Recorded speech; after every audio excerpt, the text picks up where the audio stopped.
አንጋፋው የኢትዮጵያ ዜና አገልግሎት ይህን ወቅታዊ የሆነ የሀገራችንን የሚዲያና ኮሙኒኬሽን ባለድርሻ አካላት የሚሳተፉበት የኢትዮጵያን ብሔራዊ ክብርን ማስጠበቅን በሚመለከት ይህን ማዕከል ያደረገ አጀንዳ በማዘጋጀት ይህን መድረክ ስላመቻቹ በራሴና በኢትዮጵያ ፌደራላዊ ዲሞክራሲያዊ ሪፐብሊክ የሕዝብ ተወካዮች ምክር ቤት ስም ላቅ ያለ ምስጋናዬን አቀርባለሁ።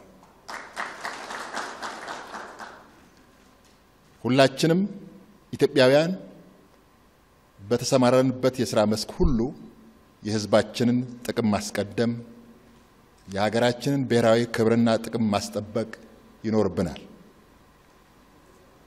ኢትዮጵያውያን በሀገር የመጣን ነገር እንዴት በአንድነትና በጽናት ቆመን እንደምንመክት ከታሪክም ሆነ ከቅርብ ጊዜ ሁኔታዎች ሁላችንም የምንረዳው ነው። የሀገርን ክብር ማስጠበቅ ከትውልድ ትውልድ ከመንግስታት እየተሸጋገረ የመጣ መለያ ባህሪያችን ነው ማለት ይቻላል። ስለሆነም የሚዲያና ኮሙኒኬሽን ተቋማት የሀገርን ብሔራዊ ጥቅም ለድርድር ያለማቅረብ ሰላምንና ዲሞክራሲ ግንባታን የሀገራችን የሕልውና ጉዳይ መሆኑን ተረድተው በከፍተኛ ኃላፊነት ስሜት እና መንፈስ ተልዕኳቸውን ሊወጡ ይገባል። መንግስት ማለትም የሕግ አውጪው፣ የሕግ አስፈጻሚው፣ የሕግ ተርጓሚው በሀገራችን ብሔራዊ ክብራችንና ጥቅማችንን ማስከበር የሚያስችሉ በርካታ ተግባራትን ሲያከናውን ቆይቷል። በዚህም ሂደት በርካታ ፈተናዎችን በሕዝባችን ጽናትና አንድነት በመሻገር ስኬታማ ስራዎችን አከናውኗል።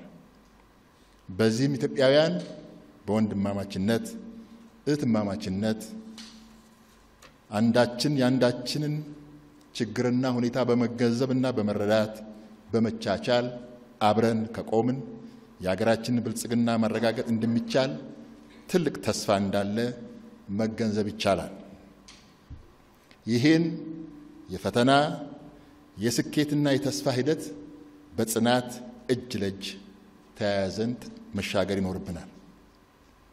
በመሆኑም በሚዲያና ኮሙኒኬሽን ዘርፍ የተሰማሩ አካላት በሚያከናውናቸው የዕለት ተዕለት ተግባራት ብሔራዊ ጥቅማችንን በማስቀደም ሰላምና ዲሞክራሲን በማጽናት በማስረጽ ልዩ ሚና መጫወት ይጠበቅባቸዋል።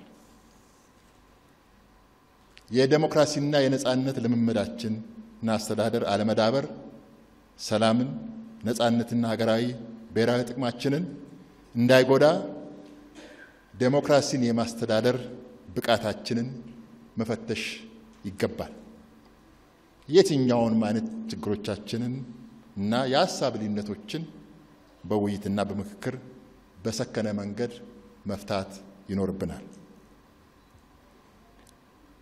የሚዲያ ተቋማት በምንሰራቸው ዘገባዎች የሕዝባችንና የሀገራችንን አንድነት፣ ህብረ ብሔራዊነት፣ ብዝሃነት፣ የዲሞክራሲ ባህል መዳበርን፣ በሰላም አስፈላጊነት፣ ከድህነትና ኋላ ቀርነት መላቀቅን አስፈላጊነት የሚያጎሉ ለዚህም የሚያነሳሱ ትክክለኛ መረጃዎችን ሊሰጡ ይገባል። መንግስት በርካታ የውስጥና የውጭ መሰናክሎችን እያለፈ ወደፊት መራመድ የቻለው ከህዝቡ ጋር በመሆን ችግሮችን በሰከነ ሁኔታ በመፍታት የመፍታት ባህል በማዳበርና ብሔራዊ ጥቅምን ለድርድር ሳያቀርብ የህዝብን ዘላቂ ጥቅም ሊያረጋግጥ የሚችሉ የማህበራዊና ኢኮኖሚያዊ ልማትን ትልልቅ ፕሮጀክቶችን መሰረተ ልማቶችን በጽናት እየገነባ ስለተጓዘ ነው። በቀጣይነትም የሀገራችንን ሰላምና ደህንነት ኢኮኖሚ ልማትን ለማረጋገጥ የሚያስችሉ ተግባራትን ማከናወን አጠናክሮ ይቀጥላል። በዚህ ሂደት ውስጥ በተለያየ መልክ የሚገለጹ ልዩነቶችን በውይይትና በምክክር መፍታት ለዚህም የተቋቋመውን የሀገራዊ ምክክር ኮሚሽን ስራ ማገዝና ውጤታማ ማድረግ ይጠበቅብናል። አሁን ባለንበት ድህረ ጦርነት ወቅት ዘላቂ ሰላምን ለማረጋገጥ የሽግግር ፍትህ ተግባራዊ በማድረግ የሀገራችን ሰላም ማጽናት ይኖርብናል። ሚዲያውም ይህን እንዲያግዝ ይጠበቃል። በመጨረሻም ይህ መድረክ ህዝባችን የሐሰተኛ መረጃዎችና ጠቃሚ ያልሆኑ ትርክቶች ሰለባ እንዳይሆን ጉዳዮቻችንን በሰለጠነና በሰከነ ሁኔታ ለመምራት ፋይዳው ከፍተኛ በመሆኑ የኢትዮጵያ ዜና አገልግሎት ድርጅትና አጋር አካላት ያዘጋጁት ይህን መሰል የፓናል ውይይት እጅግ አሳታፊ የሆነ ውይይት ሊበረታታ ይገባል። መድረኩን ለሀገራችን ብሔራዊ ጥቅም መከበር ባለው ፋይዳ በመመዘን እንድትወያዩና ለብሔራዊ ጥቅም መከበር የበኩላችንን ሁላችንም እንድንወጣ አደራ እላለሁ። ይህ መድረክ መልካም ውይይት ጊዜ እንዲሆን እመኛለሁ። መድረኩን በይፋ መከፈቱን አበስራለሁ። በጣም አመሰግናለሁ። የኔ ርዕስ መገናኛ ብዙሃንና አገራዊ ጥቅም የሚል ነው። ሁለት ጽንሰ ሐሳቦች አሉ። አንደኛው የመገናኛ ብዙሃን የሚለው ሚዲያ የሚለው ሊተካው ይችላል በዕለት ተዕለት ስለምንጠቀምበት። አገራዊ ጥቅም የሚለውንም ብሔራዊ ጥቅም ሊተካው ይችላል ወይም ናሽናል ኢንተረስት። እዚህ ያላችሁ ወንድሞቼና እህቶቼ በተለያየ ኃላፊነት ከዕለት ተዕለት የምትሰሩበት ጉዳይ በአንድም ሆነ በሌላ መልኩ የሀገራችሁን ብሔራዊ ጥቅም ከማስከበር ጋር የተያያዘ ነው። በተለይም የመገናኛ ብዙሃን አባላት በዚህ በኩል ትልቅ ኃላፊነት አላቸው። እዚህ የምትመለከቷቸው የተባበሩት መንግስታት ድርጅት የቀድሞ ዋና ጸሐፊ ቡትሮስ ጋሊ በጣም ከኛ ጋር የተያያዘ ብዙ ታሪክ አላቸው እና ስለ መገናኛ ብዙሃን ተጽዕኖ ሲገልጹ ሚዲያ በተባበሩት መንግስታት ውስጥ 16ኛው የጸጥታው ምክር ቤት አባል ነው ይላሉ። 15 ቋሚና ተለዋጭ አባላት አሉ። ጸጥታው ምክር ቤት በሚያደርገው ስብሰባ ላይ በጣም ትልቅ ተጽዕኖ ያለው ሚዲያ ነው። ሚዲያ አጀንዳ ይቀርጻል። ሚዲያ የተቀረጸን አጀንዳ ያሰርጻል። አገሮች እንዲቀበሉት፣ እንዲደግፉት ወይም እንዲቃወሙት ያደርጋል። ስለ ሚዲያ ኃያልነት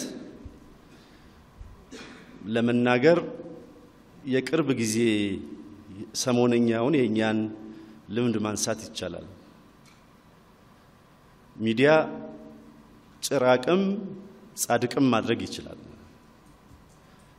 ለውጡ በተጀመረ ጊዜ ብዙዎቹ በኋላ ላይ ነገሮችን አዛብተውና አሳክረው የተዛባ መረጃ በመስጠት የሚሰሩ የዓለም አቀፍ ሚዲያዎች ኢትዮጵያ ውስጥ የነበረውን ለውጥ አፍሪካን የሚለውጥ ለአፍሪካም የሚተርፍ ለውጥ አድርገው ሲያቀርቡት ነበር።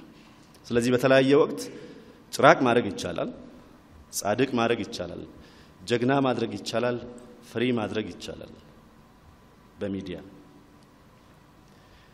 ከሚዲያ አንፃር በታሪካችን ያሉትን ልምዶቻችንን በቀላሉ ማንሳት እንችላለን። ቀዳማዊ ኃይለ ሥላሴ የነበራቸውን ተቃውሞ ካባባሱት ጉዳዮች አንዱ የወቅቱ የጆናታን ዲምብልቢ ዘገባ ነው ስለ ድርቁ። የመሐመድ አሚን አንድ ነጠላ ፎቶ ብዙ ትናገራለች። ሚዲያ እጅግ ኃያል ነው። የብሔራዊ ጥቅም አገራዊ ጥቅም በተለያዩ ምሁራን የተለያየ ብያኔ ይሰጠዋል። ብዙዎቹ የሚስማሙበት የሃንስ ሞርገንታው ብያኔ ነው። የአንድ ሀገር የውጭ ጉዳይ ፖሊሲ የሚበየነው ከብሔራዊ ጥቅም አንፃር ነው። ብሔራዊ ጥቅም የሀገሮችን ባህሪ ራሱ ይቀርጻል። ምን አይነት ፖሊሲ አላቸው ብለህ ባህሪያቸው ምን አይነት ነው ብለህ ዲፋይን ማድረግ ትችላለህ። ብሔራዊ ጥቅም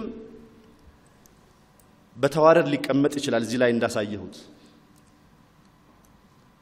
በግለሰብ ደረጃ እንደራስ እያንዳንዱ ሰው ብሔራዊ ጥቅም የራሱ ጥቅም አለው። ከግለሰብ እስከ ዓለም አቀፍ ደረጃ ሊሄድ ይችላል። ቤተሰቦቻችሁ፣ ልጆቻችሁ፣ ባለቤቶቻችሁ ከናንተ የዕለት ተዕለት ጥቅም ጋር የተሳሰረ ጉዳይ አላቸው። ወደ ጓደኛ ያድጋል፣ ማህበረሰብ ያድጋል፣ አገር ያድጋል። የሰው ልጆች ወይም እንደ ትልቅ የዓለም ማህበረሰብ ማሰብ ይችላል እና ከሰው ልጆች ተፈጥሯዊ ውስጣዊ ባህሪ ጋር የተያያዘ ነው ከያንዳንዳችን። ስለዚህ ብሔራዊ ጥቅም ያንተ ያንቺ የኔና በአጠቃላይም የሁላችንም ጥቅም ተደርጎ ሊቀመጥ ይችላል። ጥቅም ወይም ኢንትረስት እዚህም ላይ እንዳመላከትኩት በግለሰብ፣ በማህበረሰብ፣ በአገሮች እንዳገርም ሊታሰብ ይችላል። ተመሳሳይ ጥቅም ያላቸው ሀገሮች ተመሳሳይ ህብረት ይፈጥራሉ። ተመሳሳይ ላባ ያላቸው ወፎች በጋራ ይበራሉ እንደሚባለው በአሸባሪነት ጉዳይ ላይ የጋራ አቋም ያላቸው አንድም በላይ ሀገሮች የጋራ ኢንትረስት አላቸው። ስለዚህ በጋራ የመቆም ግንባር የመፍጠር የተሻለ እድል አላቸው ብሎ እንደማለት ነው። ስለዚህ የግል ጥቅም፣ የማህበረሰብ ጥቅም፣ የንግድ ጥቅም፣ የኢኮኖሚ ጥቅም፣ የደህንነት ጥቅም ወዘተ ተብሎ ሊቀመጥ ይችላል። ጥቅም በብሔራዊና በዓለም አቀፍ ደረጃ ሊገለጽ ይችላል። በዓለም አቀፍ ደረጃ የጋራ የምንላቸው ጥቅሞች አሉ። የአካባቢ አየር ለውጥ አንዱ ሊሆን ይችላል። በቅርቡ ዓለምን የፈተናት የኮቪድ በሽታ የጋራ ኢንትረስት ፈጥሯል። ኮቪድ በሽታ ብቻ አይደለም የነበረው፣ የኢኮኖሚ ጉዳይ ነው የነበረው። የጤና ጉዳይ ብቻ አይደለም፣ የደህንነት ጉዳይ ነው የነበረው። ስለዚህ በአጠቃላይ የአንድን ሀገር ብሔራዊ ፍላጎት ወይም ናሽናል ፐርፐዝ እና እንደ ሀገር ልታረጋግጠው የምትፈልገው ጉዳይ ናሽናል አስፓይሬሽንስ ብሔራዊ ጥቅም ነው። ይህንን ብሔራዊ ጥቅምህን ለማረጋገጥ በቂ የሆነ ኃይል ወይም ፓወር አቅም እንዲኖርህ ግድ ይላል። ኃይል ደግሞ በሁለት መልኩ ይከፈላል፣ በገር እና ድድር። በእንግሊዘኛው ሶፍት ኤንድ ሃርድ ፓወር ይሉታል። ገር ኃይል የሚባለው ሶፍት ፓወር ነው። ድድር ኃይል የሚባለው ሃርድ ፓወር ነው። በ21ኛው ክፍለ ዘመን ሁሉም ሰው ስለ ብሔራዊ ጥቅም ያነሳል። ዛሬ እዚህ ያለን ከተለያየ መስኮች የመጣን ሰዎች በብሔራዊ ጥቅም ጉዳይ ትርጉምና በተለይም ሚዲያዎች የሀገሮችን ብሔራዊ ጥቅም ከማረጋገጥ አንፃር ያላቸውን ሚና በተመለከተ ለመነጋገር የጋራ መግባባት ለመድረስ ነው የተሰበሰብነው። ጉዳዩ የዚህን ያህል ትርጉም አለው። ከሀገር ህልውና፣ ከሀገር ክብር፣ ከሀገር ዘላቂነት ጋር የሚያያዝ ጉዳይ ስለሆነ ሁሉም ሰው ስለዛ ይናገራል። እዚህ ጋር የመከላከያ ወንድሞቻችንን አያለው። ስለ ሀገር ጥቅም በተግባር ያውቃሉ። የመገናኛ ብዙሃን አባላት አላችሁ፣ ስለ ሀገር ጥቅም በተግባር ታውቃላችሁ። ስለዚህ የመገናኛ ብዙሃን የሀገራቸውን ጥቅም ለማስከበር በጥፍራቸውና በጥርሳቸው ይሰራሉ። የዋዛና ፈዛዛ ጉዳይ አይደለም። በብዙ ጉዳዮች ላይ መለያየት ይቻላል። በብሔራዊ ጥቅም በሀገር ህልውና ጉዳይ ላይ ግን መለያየት አይቻልም። እዚህ ጋር ያስቀመጥኳቸው የመገናኛ ብዙሃን ሲኤንኤን፣ አልጀዚራ እና ሮይተርስ እንዲሁ አብነት ወስደናቸው ነው። ካታር በህዝብ ብዛት በጣም አነስተኛ የምትባል ሀገር ናት። አነስተኛ። ትልቁ አቅሟ ገር ኃይል ነው። ሚዲያ የአልጀዚራ ተጽዕኖ በጣም ትልቅ ነው ለነሱ።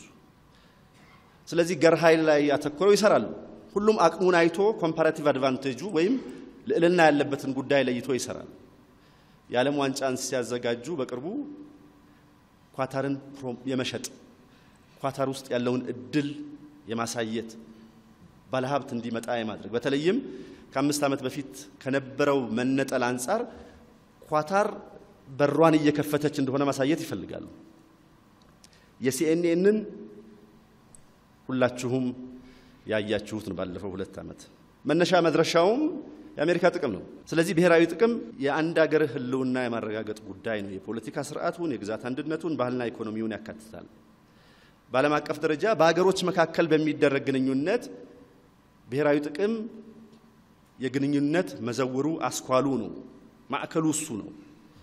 እኛ ከሱዳን ጋር፣ እኛ ከሶማሊያ ጋር፣ እኛ ከቻይና ጋር፣ ከሩሲያ ጋር ባለን ግንኙነት ሁሉ ማሰሪያ እና መነጋገሪያው ጥቅም ነው። እነሱ ጥቅም አላቸው፣ እኛ ጥቅም አለን። በእነዚህ ጉዳዮች ላይ ነው ምን መክረው። ስለዚህ የትኛውም ሀገር ደሃም ይሁን ሀብታም፣ ሰሜን ይሁን ደቡብ፣ ሁሉም በአንድ ይሁን በሌላ መልኩ የሚገለጽ ብሔራዊ ጥቅም አለው። ምን ሰጥቶ ምን ይቀበላል ነው ትርጉሙ። ምን ትሰጣለህ፣ ምን ትቀበላለህ፣ ምን ይዘህ ትሄዳለህ። የዲፕሎማሲ ገበያ ውስጥ ምን ይዘህ ነው የምትሄደው? ባዶ እጅህን ከሄድክ የሚቀበልህ የለም። ስለዚህ ጥያቄው ምንድነው? ለገበያ ይዘህ የምትሄደው? ሁሉም ሀገር ብሔራዊ ጥቅም አለኝ ይላል አለው። ኢትዮጵያም ብሔራዊ ጥቅም አላት። የብሔራዊ ጥቅም አይነቶች ብዙ ናቸው። የተለያዩ ምሁራን የራሳቸውን ብያኔ ይሰጣሉ፣ በተለያየ መንገድ ይገልጹታል። ለጊዜው ቶማስ ሮቢንሰን በ6 ይከፍላቸዋል። እኔ ለዚህ መድረክ እሱን ተጠቅሜዋለሁ። አንደኛ ቀዳሚ ወይም የመጀመሪያ ፕራይመሪ የሚባል ነው። በጣም ቫይታል የሚባል የሀገር የህልውና ጉዳይ ፖለቲካዊ፣ ባህላዊ፣ መልክዓ ምድራዊ ማንነት ወሳኝ ሊባሉ የሚችሉ ናቸው። ሁለተኛው ቫይታል ያልሆነ ወይም ሁለተኛ ደረጃ ያለ ወሳኝ ያልሆኑ ጉዳዮችን ያካትታል። ሶስተኛው ቋሚ የሚባሉ ናቸው። በአንጻራዊነት የረጅም ጊዜ የሚባሉ ናቸው። አራተኛ ተለዋዋጭ ነው። በአንድ ጊዜ እና አጋጣሚ የሚለወጥ ነው። ለምሳሌ ከቀዝቃዛው ዓለም ጦርነት ጋር ተያይዞ አሜሪካ የቀድሞ ሶቪየት ህብረት ላይ የነበራት አቋም አሁን ምንድነው ብሎ መጠየቅ ይቻላል። ጠቅላላ የሚባለው ወይም ጀነራል የሚባለው የፖለቲካ፣ ኢኮኖሚ፣ ማህበራዊ የሚባሉ ጥቅል የሆኑ ጉዳዮችን ያሳያል። ውስን ለተወሰነ ጊዜ ብቻ ያለ የብሔራዊ ጥቅም ጉዳይ ነው። እዚህ ላይ እንደ አብነት ያስቀመጥኩት ከአይኤስ ጋር ተያይዞ ያለው ዘመቻ ነው። ወደ ሁለተኛው ኮንሰፕት ስመጣ ሚዲያ እንደ ብሔራዊ ጥቅም ማስፈጸሚያ መሳሪያ ነው። ሚዲያ ቅድም ክቡር አፈ ጉባኤውም ገልጸውታል። የሀገርን ጥቅምና ክብር ለማስጠበቅ ትልቅ ሚና አለው፣ ጉልህ ሚና አለው። በዓለም አቀፍ ግንኙነት መረጃ ትልቁ መሳሪያ ነው። ደም ለሰዎች በህይወት መቆየት እንደሚያስፈልገው ሁሉ በዓለም አቀፍ ግንኙነት ውስጥ መረጃ በጣም አስፈላጊው መሳሪያ ነው። የተሻለ መረጃና ያለህን መረጃ በተገቢው መንገድ የሚጠቀም አካል ብሔራዊ ጥቅሙን የማረጋገጥ የተሻለ ልዕልና አለው ተብሎ ይታመናል። ስለዚህ የመገናኛ ብዙሃን መረጃ የመያዝ ያለመያዝ ጉዳይ ብቻ ሳይሆን የያዛችሁትን መረጃ በምን ያህል ብቃት፣ ብስለት እና ጥበብ ትጠቀማላችሁ ነው። ስለዚህ መረጃ ሲደመር ያለህን ተነጻጻሪ በላይነት ተጽኖት መሳሪያ ተጠቅመህ ብሔራዊ ጥቅምህን ማረጋገጥ ነው ግቡ። የብሔራዊ ጥቅም ማረጋገጫ 3 መንገዶች አሉ። ፖለቲካዊ፣ ኢኮኖሚያዊና ወታደራዊ ተብለው ሊጠቀሱ ይችላሉ። ፖለቲካዊ የሚባለው የዲፕሎማሲ ነው። የድርድር ሰጥቶ የመቀበል፣ አምባሳደሮችን የመሾም፣ ኤምባሲዎችን የመክፈት፣ ጀርባ የማሸት፣ ጀርባ የመደለቅ፣ የተስማማህን ጀርባውን አሽተኸው እንዲፈጽምለት አድርገዋለህ፣ ያልሆነው ነው ጀርባውን ደልቀህ እንዲፈጽም ታደርገዋለህ። ኢኮኖሚያዊ የኢኮኖሚ ድጋፎች፣ የሰብአዊ ድጋፎች፣ ብድር፣ እርዳታ ወዘተ የሚሉትን ያጠቃልላሉ። ማዕቀብም አይዘነጋም ሲከፋ። ወታደራዊ ነው። ከወታደራዊ ዘመቻ፣ ከወታደራዊ ልምምድ፣ ከወታደራዊ ድሪልስ ወይም ሾውስ ጋር ያያዘ የኃይል አይነቶች ወይም ፓወርስ ቅድም ስገልጸው የነበረው ገር የሚባለው ሶፍት ፓወር ነው። ስፖርት ሊሆን ይችላል፣ ባህል ሊሆን ይችላል፣ ሙዚቃ ሊሆን ይችላል። እኛ በነገራችን ላይ የመገናኛ ብዙሃን እንድታውቁት የሚያስፈልገው በጣም ትልቅ እምቅ የሆነ ሀብት አለን ከገር ኃይል አንፃር። ስፖርት እኮ ያልሰራንበት የዲፕሎማሲ መሳሪያ ነው። ብሔራዊ ጥቅም የማስጠበቂያ መሳሪያ ነው። የኢትዮጵያ ምግቦች በመላው ዓለም በጣም ተፈላጊ ሆነዋል ኢትዮጵያን ኩዚንስ የእንጀራ ዲፕሎማሲ ተብሎ ብዙ ሊሰራበት ይችላል ወይም ሌሎች የቡና ዲፕሎማሲ ተብሎ ብዙ ሊሰራበት ይችላል ሌሎች ሀገሮች ከሃርድ ፓወር ይልቅ ረጅም ጊዜ ወስደው የሚሰሩበት ዘርፍ ቢኖር የገር ኃይል ነው የአሊያንስ ፍራንሴስ ስራ ኮርሱ ሌላ ምንም ስራ የለውም የብሪቲሽ ካውንስል የጎተ የጣሊያን ባህል ማዕከል የሩሲያ ባህል ማዕከል ለምንድን ነው እኛ ቢያንስ አንድ ቦታ ቅርብ የሆኑ አካባቢዎች የባህል ማዕከል ማይኖረን የምንሸጠው ባህል ስለሌለን አይደለም እንደዛ እንኳን ቢያቀተን የመገናኛ ብዙሃን ከዛ አንፃር ምን ልሰሩ ትችላላችሁ ለምን በስፖርት ላይ መስራት አይቻልም አንዳንድ ሀገሮች አካባቢ ያሉ በጣም ጠንካራ ሚዲያዎች የሚያዘጋጇቸው ትላልቅ የስፖርት ውድድሮች አሉ ትላልቅ የሙዚቃ ፌስቲቫሎች አሉ እሱን ማሰብ ይችላል ድድር ኃይል የሚለው በዝርዝር አስቀምጫዋለሁ ስለዚህ አገሮች ብሔራዊ ጥቅሞቻቸውን ለማስከበር እነዚህን አቅሞች አንድ ላይ ያዛነቁ ወይም በቅደም ተከተል ይጠቀማሉ በገር ኃይል ጀምረህ በድድር ኃይል ትጨርስ ትችላለህ በድድር ኃይል ጀምረህ በገር ኃይል ትጨርስ ትችላለህ የቅርብ ጊዜ አንድ ሁለት ምሳሌዎችን ብቻ ልውሰድ ይሄ ከኛ ጋር የተያያዘ ስለሆነ በጦርነቱ ወቅት አጀንዳ የሚቀርጹ ሚዲያዎች አሉ ሚዲያዎቹ አጀንዳ ይቀርጻሉ የሰብአዊ መብት ተንከባካቢ ነን የሚሉ ሌሎች ድርጅቶች ደግሞ ሪፖርት ያዘጋጃሉ ቀሪዎቹ ሀገሮች የተወሰኑ ሀገሮች ደግሞ ሴኩሪቲ ካውንስል ይከሳሉ የተቀናጀ ዘመቻ ነው ስለዚህ እዚህ ጋር ለማሳየት እንደሞከርኩት በሁለት መንገድ ሊገለጽ የሚችል ነው አገራት ሊሆኑ ይችላሉ ዓለም አቀፍ ተቋማት ወይም የበየነ መንግስታት ተቋማት ሊሆኑ ይችላሉ ሚዲያ ጥናትና ምርምር ተቋማት ተጽዕኖ ፈጣሪ ሰዎች ተቀናይተው ይሄዳሉ ዋናው እና መጨረሻው ግቡ ብሔራዊ ጥቅማቸውን የማረጋገጥ ጉዳይ ነው ጄኔቭ ላይ ከተባበሩት መንግስታት ድርጅት የዓለም አቀፍ የሰብአዊ መብት የምሁራን ቡድን ሪፖርት ሲያቀርብ ሲኤንኤን ጨርሶታል አምነስቲ ኢንተርናሽናል ሪፖርት አውጥቷል አንዳንዴ ሂውማን ራይትስ ዎች አምነስቲ ኢንተርናሽናል አንድ ላይ ያወጣሉ እነሱ ሴኩሪቲ ካውንስል ውስጥ ያሉ የተለያዩ ሀገሮችን ይጫኗቸዋልና እንደዚህ አይነት ቪሽየስ የሆነ እንቅስቃሴ ያላቸው እና ገር ኃይልንም ድድር ኃይልንም ያዛነቅ መጠቀም ይችላል ሁለቱም የየራሳቸው ባህሪዎች እንዳሏቸው ለመግለጽ ነው ከዚህ አንፃር ገር ኃይል ውስጥ በጣም ኢምፖርታንት የሆነው ሚዲያ ነው እናንተ እዚህ ያላችሁ የሚዲያ ሰዎች ልትረዱት የሚገባው ከክልል የኮሙኒኬሽን ሰዎች ጋር በጋራ መስራት የሚገባቸው ጉዳይ ሚዲያዎቻችንን እንዴት አስተሳስረን መጠቀም እንችላለን ነው በፌደራልና በክልል አካባቢ ያለው ጉዳይ ብቻ ሳይሆን ሁለቱንም የሚዲያ አይነቶች እንዴት አቀናይተን መጠቀም እንችላለን ነው አዲሱ ሚዲያ ወይም ዲጂታል ሚዲያ አለ የተለመደው ሚዲያ ምንለው ትራዲሽናል ሚዲያ የብሉይ ሚዲያ በሚል ገልጸዋለሁ ሁለቱንም በሚገባ መጠቀም ያስፈልጋል በተለይም ዲጂታል ሚዲያ ሁለት አይረቤ ያደረጋቸው ጥቅም አልቦ ያደረጋቸው ዘርፎች አሉ አንደኛው ጋዜጠኝነት ነው አለመታደል ሆኖ ሁሉም ዜጋ ኮንቴንት ይቀርጻል አሁን ዩቲዩበሩ ብዛቱ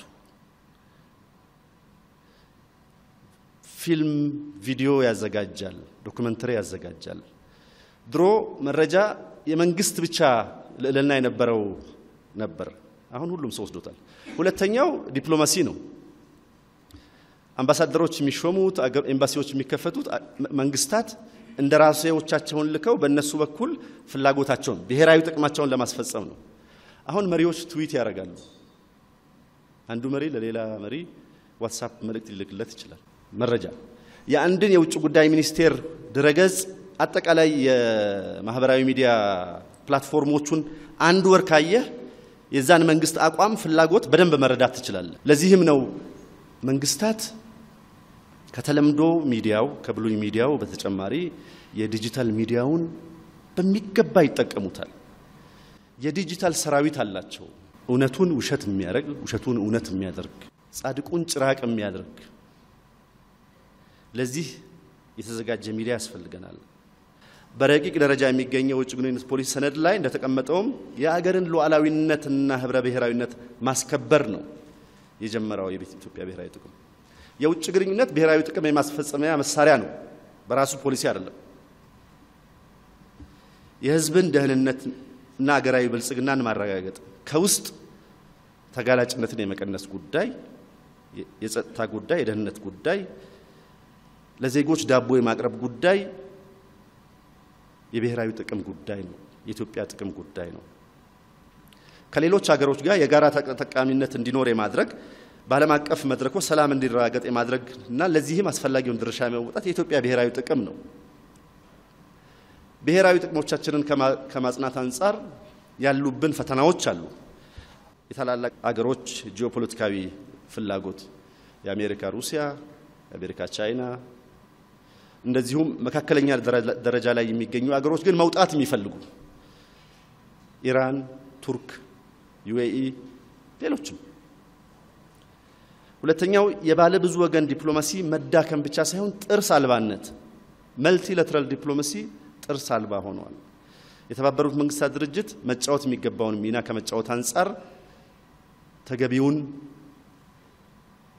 ኃላፊነት አልተወጣም የሚል ትችት በተደጋጋሚ ይቀርብበታል። የአፍሪካ ቀንድ የጸጥታና ደህንነት ችግር፣ ይሄ አካባቢ እንደምታውቁት ነው በጣም በየጊዜው ጦርነት የማያጣው። በአገሮቹ መካከል ብቻ ሳይሆን በአገሮቹ ውስጥ ሰላም የሌለበት አካባቢ ነው። ድርቅ፣ ረሃብ ወዘተ። ይሄ ብሔራዊ ጥቅማችንን ለማረጋገጥ ትልቁ ፈተና ነው። ሌላኛው የሀገራችን ገጽታ አሁንም ከጦርነት፣ ረሃብ፣ ርዛት፣ ድህነት ጋር የተሳሰረ መሆኑ በጣም ትልቁ ፈተና ነው። በጣም ትልቅ ፈተና ነው። ከዚህ መውጣት ያስፈልጋል ብሔራዊ ጥቅማችንን ለማረጋገጥ። የተዛቡ ወይም ስሁት ዜናዎች ስርጭት፣ ይሄም ትልቁ ፈተና ነው ለሚዲያዎች፣ ለእናንተም ለኛም። የመገናኛ ብዙሃን ውስን ዝግጁነት፣ አሁን እየተለወጠ ካለው ዓለም ጋር ምን ያህል ተለውጠዋል ብሎ ማሰብ ያስፈልጋል። የብዙሃን መገናኛዎች ሚና፣ የሀገራችንን ብሔራዊ ጥቅም የማስከበር ጉዳይ የመንግስት ኃላፊነት ብቻ አይደለም። ዜጎች ከምንም በላይ ትልቅ ኃላፊነት አለባቸው። የዜጋ ዲፕሎማሲ የቅርብ ጊዜ ኮንሰፕት አይደለም።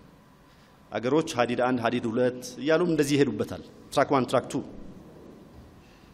ዲፕሎማሲ ዲፕሎማቶች ብቻ አይደለም። ብሔራዊ ጥቅም ከማስከበር አንፃር የመገናኛ ብዙሃን ትልቅ ኃላፊነት አለባቸው። ምሁራን ትልቅ ኃላፊነት አለባቸው። ሌሎችም እንደዛው። የብዙሃን መገናኛዎች ሚና ምንድነው? አንደኛው ብሔራዊ አንድነትን ማስተጋባት፣ ብሔራዊ አንድነት እንዲኖር ማድረግ። ሁለተኛው በመረጃ የበለጸገ በመረጃ የሚወስን ኢንፎርምድ የሆነ ነፃነቱን መሸከም የሚችል ዜጋ መፍጠር ነው።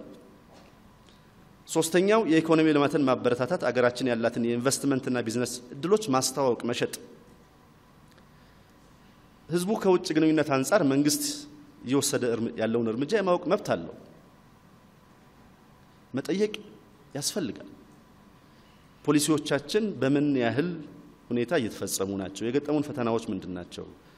ብሎ መጠየቅ ያስፈልጋል። ሳይንሳዊ እሳቤና ቴክኖሎጂ ሽግግርን ማበረታታት ያስፈልጋል። ኢትዮጵያ በዓለም አቀፍ ግንኙነት ያላትን ሚና በተመለከተ የውይይት መድረክ መፍጠር፣ አገራዊ ገጽታን ላለማሳየት ስራዎቻችን ናቸው። ፐብሊክ ዲቤት መፍጠር ያስፈልጋል። ሚዲያዎች ከከፍተኛ ትምህርት ተቋሞቻችን ጋር ከምርምር ተቋሞቻችን ጋር መስራት መልመድ አለባቸው። በመንግስትና ዜጎች መካከል ትረስት መፍጠር ኃላፊነት አለበት። ሚስትረስት መፍጠር አለ የሚዲያ ኃላፊነት። ስለዚህ የሀገራችን ሚዲያዎችና ብሔራዊ ጥቅማችን በሚለው ስር የመገናኛ ብዙሃን ብሔራዊ ጥቅማችንን ለማሳወቅ ፕሮሞትና ለማድረግና ለማስከበር ትልቅ ሚና አላቸው። የኔ የግል አስተያየት ነው። አጠቃላይ ያቀረብኩት ያለሁት የኔን ምልከታና እይታ፣ ከዛ በኋላ የራሳችሁን ወስደን የጋራ የሚያግባባን ኮንሰንሰስ የምንደርስበት ሐሳብ ይኖረናል ብዬ አስባለሁ። የሚጠበቅባቸውን ያህል የሀገራችንን ብሔራዊ ጥቅም በተሟላ ሁኔታ ለማስጠበቅ ሰርተዋል ብዬ አላምንም። ከውጭ የሚወጡ መረጃዎችን አውዱን ነባራዊ ሁኔታውን ሳያገናዝቡ እንደወረደ የመጠቀም ዝንባሌ በብዛት ይታያል።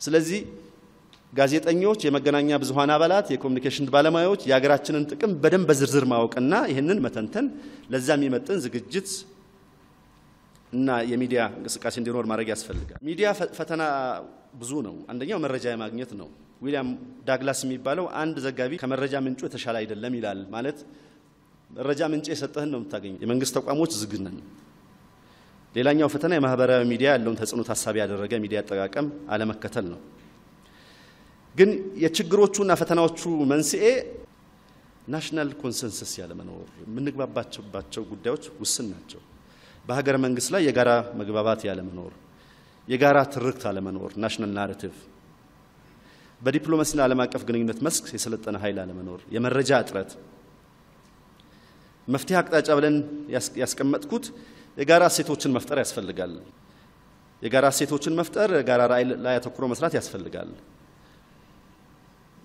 በመገናኛ ብዙሃን በኩል እኛ ጋር እንደጉለት የሚታየው መረጃ አቬል የማድረግ የማቅረብ ጉዳይ ነው መረጃ የመስጠት ጉዳይ ትኩረት እንዲኖረው ያስፈልጋል የመረጃ ምንጮችን ማስፋት ይጠበቅባቸዋል የመገናኛ ብዙሃን ቀደም ለመጥቀስ እንደሞከርኩት ከከፍተኛ ትምህርት ተቋማት ከጥናት ተቋማት ጋር በጋራ መሰሩበትን ሁኔታ ማመቻቸት ይኖርባቸዋል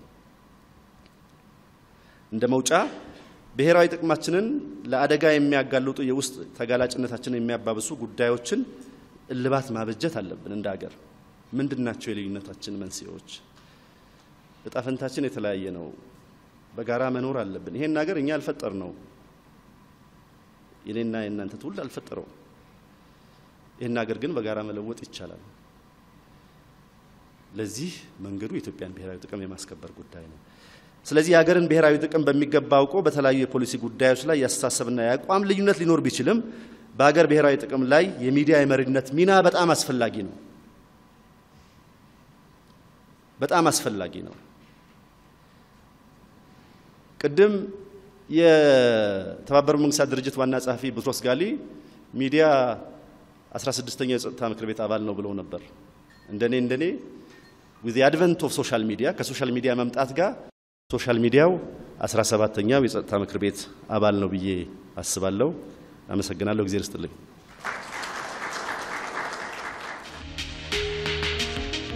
መገናኛ ብዙሃን ለዲሞክራሲ ግንባታ አስተዋጽኦአቸው ምንድነው የሚል ርዕሰ ጉዳይ ነው የተሰጠኝ ምናልባት ይሄ ርዕሰ ጉዳይ ራሱ ዲሞክራሲ ሚለውን ጽንሰ ሐሳብ ሊያሳይ ሊተረጎም ሊያብራራ የሚችለው ራሱ ሚዲያ ነው ሚዲያ ማለት የዲሞክራሲ መገለጫ ነው መገናኛ ብዙሃን ዲሞክራሲን ስንተነትን ስናብራራ ስለ መገናኛ ብዙሃን ነው አንዱ ዘርፍ ልናወራ የምንችለውና በሀገራችን ኢትዮጵያም ሆነ በሌላው ዓለም መገናኛ ብዙሃን ስንል ከቀድሞዎቹ ከመጀመሪያዎቹ አንዱ የህትመት መገናኛ ብዙሃን ነው ጋዜጦች መጽሔቶች እነዚህ ትልልቅ አስተዋጽኦ አድርገዋል ለሰው ልጅን የመረጃ እንዲለዋወጥ ሐሳቡን እንዲለዋወጥ እንደና አሜሪካ ያሉት ደግሞ የዲሞክራሲ መገለጫ ነው ተብሎ የሚታሰበው አንዱ መገናኛ ብዙሃን ይሄ የህትመት መገናኛ ብዙሃን አሁንም ተጽዕኖ በጣም ትልቅ የሆነ በብዙ ሀገሮች አንዱ እሱ ነው ከዛ በኋላ የመጡት ጥንታዊ ቢሆኑም ሬዲዮ ቴሌቪዥን የዜና አገልግሎቶች በአለም ላይ ያሉት እና እዚህ ሀገራችንም ዛሬ እዚህ እንድንታደም ያደረገን የኢትዮጵያ ዜና አገልግሎት ጭምር በመገናኛ ብዙሃን ዘርፍ ብዙ እየሰሩ የሰው ልጅ ሲያገናኙ የነበሩ ናቸው በአለም ላይ እና አሁን ደግሞ ቴክኖሎጂው በጣም እያደገ ሄዶ ዓለም በቀላሉ በእጃችን በስልካችን ላይ የመጣበት አጋጣሚ ነውና ያለው የመገናኛ ብዙሃኑ ዘርፍ እየቀለለ የመጣበት ስለዚህ ስንነጋገር እነዚህን አጠቃላይ ዳራዎች ይዘን እንደሆነ ለማስገንዘብ ፈልጌ ነው አንዱ እና ዋናው የዲሞክራሲ መገለጫ መገናኛ ብዙሃን በራሳቸው ቁመናቸው በባለሙያ መታነጻቸው ስርዓት ያላቸው በህግ ደንብ በስነ ምግባር ታንጸው መስራታቸው እና ነፃነት ተሰጥቷቸው በነፃነት ሜዳ ውስጥ ከኃላፊነት ጋር የሚሰሩት ስራ ነው አንዱ የዲሞክራሲ መገለጫ ስለዚህ አንዲት ሀገር ማንን ትመስላለች ቢሉ በእኛ ሙያ መገናኛ ብዙሃኗን የሚል ነው ምክንያቱም መገናኛ ብዙሃኗ ያላቸው ነፃነት ከኃላፊነት ጋር እንደገናም ደግሞ እንደተባለው ቀደም አምባሳደር እንደገለጹት ለሀገር ግንባታ ያላቸው ሚናም እና የሰው ልጅ አምሮ የሰው ልጅ እንቅስቃሴ ኢኮኖሚውን ማንነቱን ሁሉ የሚሰራው በአብዛኛው በመገናኛ ብዙሃን ነው ስለዚህ መገናኛ ብዙሃን አሉ ማለት ጠንካራ ናቸው ማለት ዴሞክራሲው ብቻ ሳይሆን የሀገር ልማት አጠቃላይ በከፍተኛ ደረጃ የሚታየው በመገናኛ ብዙሃን በኩል የሚሰራው ስራ ነው ማለት ይቻላል አንዱ የዴሞክራሲ መገለጫ የመናገር ነፃነት ነው ስለዚህ የመናገር ነፃነት ደግሞ የትም አይደለም አብዛኝ ዛሬ እንደምንወያየው ልክ እንደዚህ አይነት መድረኮች ኖረው በነፃነት የምንናገርበት ሰዎች ሐሳባቸውን የሚገልጹበት መገናኛ ብዙሃን በልዩ ልዩ ዘርፎች ዜናዎችን ትንታኔዎችን ቃለ መጠይቆችን በኃላፊነት የሚሰሩበት ነውና አንዱ መገለጫው ይሄ ነው ምን ያህል እዛ ውስጥ እንወጣለን እንወርዳለን የሚለው ነው እንግዲህ ትልቁ መመዘኛ ሊሆን የሚችለው ሌላው እንግዲህ የቀደም ሲል እንደገለጽኳቸው ጋዜጦችና መጽሔቶችም እና ሌሎችም ጽሁፎችን የመጻፍ ሐሳብን የመግለጽ በጽሁፍ እነዚህም አንዱ የዲሞክራሲ መገለጫ ናቸውና መገናኛ ብዙሃን በራሳቸው ይሄንን የሚሰሩበት ሁኔታ በአገራችን ኢትዮጵያ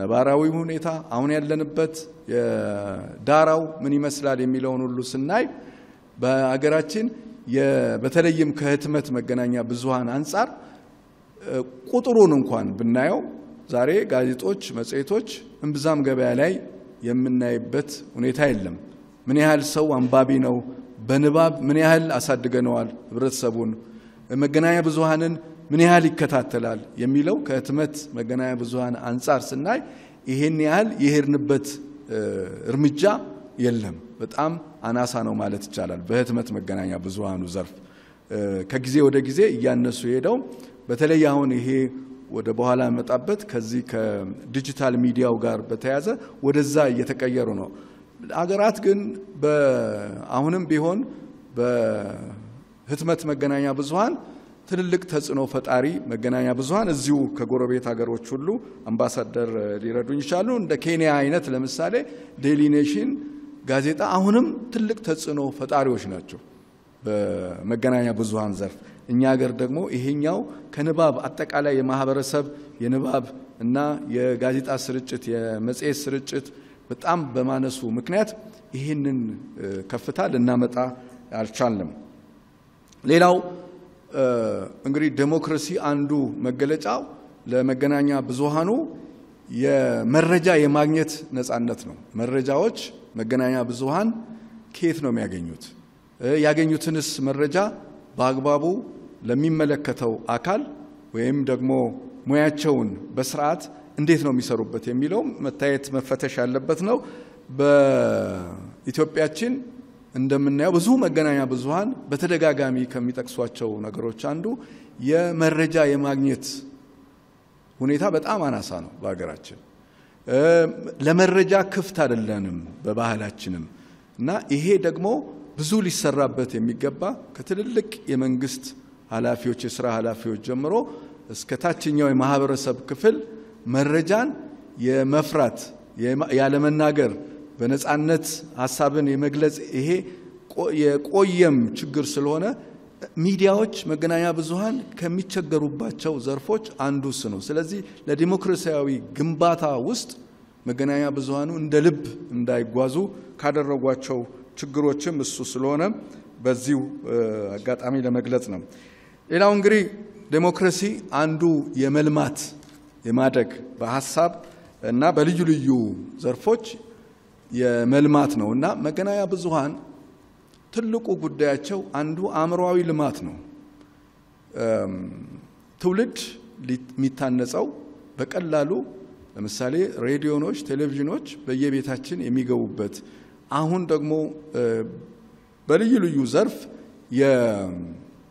የመገናኛ ብዙሃኑ እድገት መጥቶ እጃችን ላይ ስለመጣ በያዝነው ስልክ ሁሉ ስላለ ይሄንን ለምሳሌ በሀገራችን ኢትዮጵያ ባለፉት ዓመታት ንባብ ጋዜጦች መጽሔቶች ላይ ብዙ ሳንሰራ ሳናድግ አምሮአዊ ለውጥ ሳናደርግ ወዴት ነው ትራንስፎርም ያደረግነው? ወደ ዲጂታል ዓለሙ ትራንስፎርም አደረግን እና ብዙ ሰው ከንባብ ጋር የአምሮአችን ሳይታረቅ አምሮአችን ብዙ ነገር ሳይሰራ ወደ ዲጂታል ዓለሙ ስንገባ ዲጂታል ዓለሙን ለምንድን ነው የተጠቀምነው? በብዛት የምናየው ብዙ የጥላቻ ንግግሮች ህግ ያወጣንበት ሐሰተኛ ዜናዎች እና የተለያዩ ጉዳዮች ዝውውሮች ብዙ ግጭቶችን ሊያስነሱ የሚችሉ ሐሳቦች እዛ ውስጥ እየተከማቹ መጡ።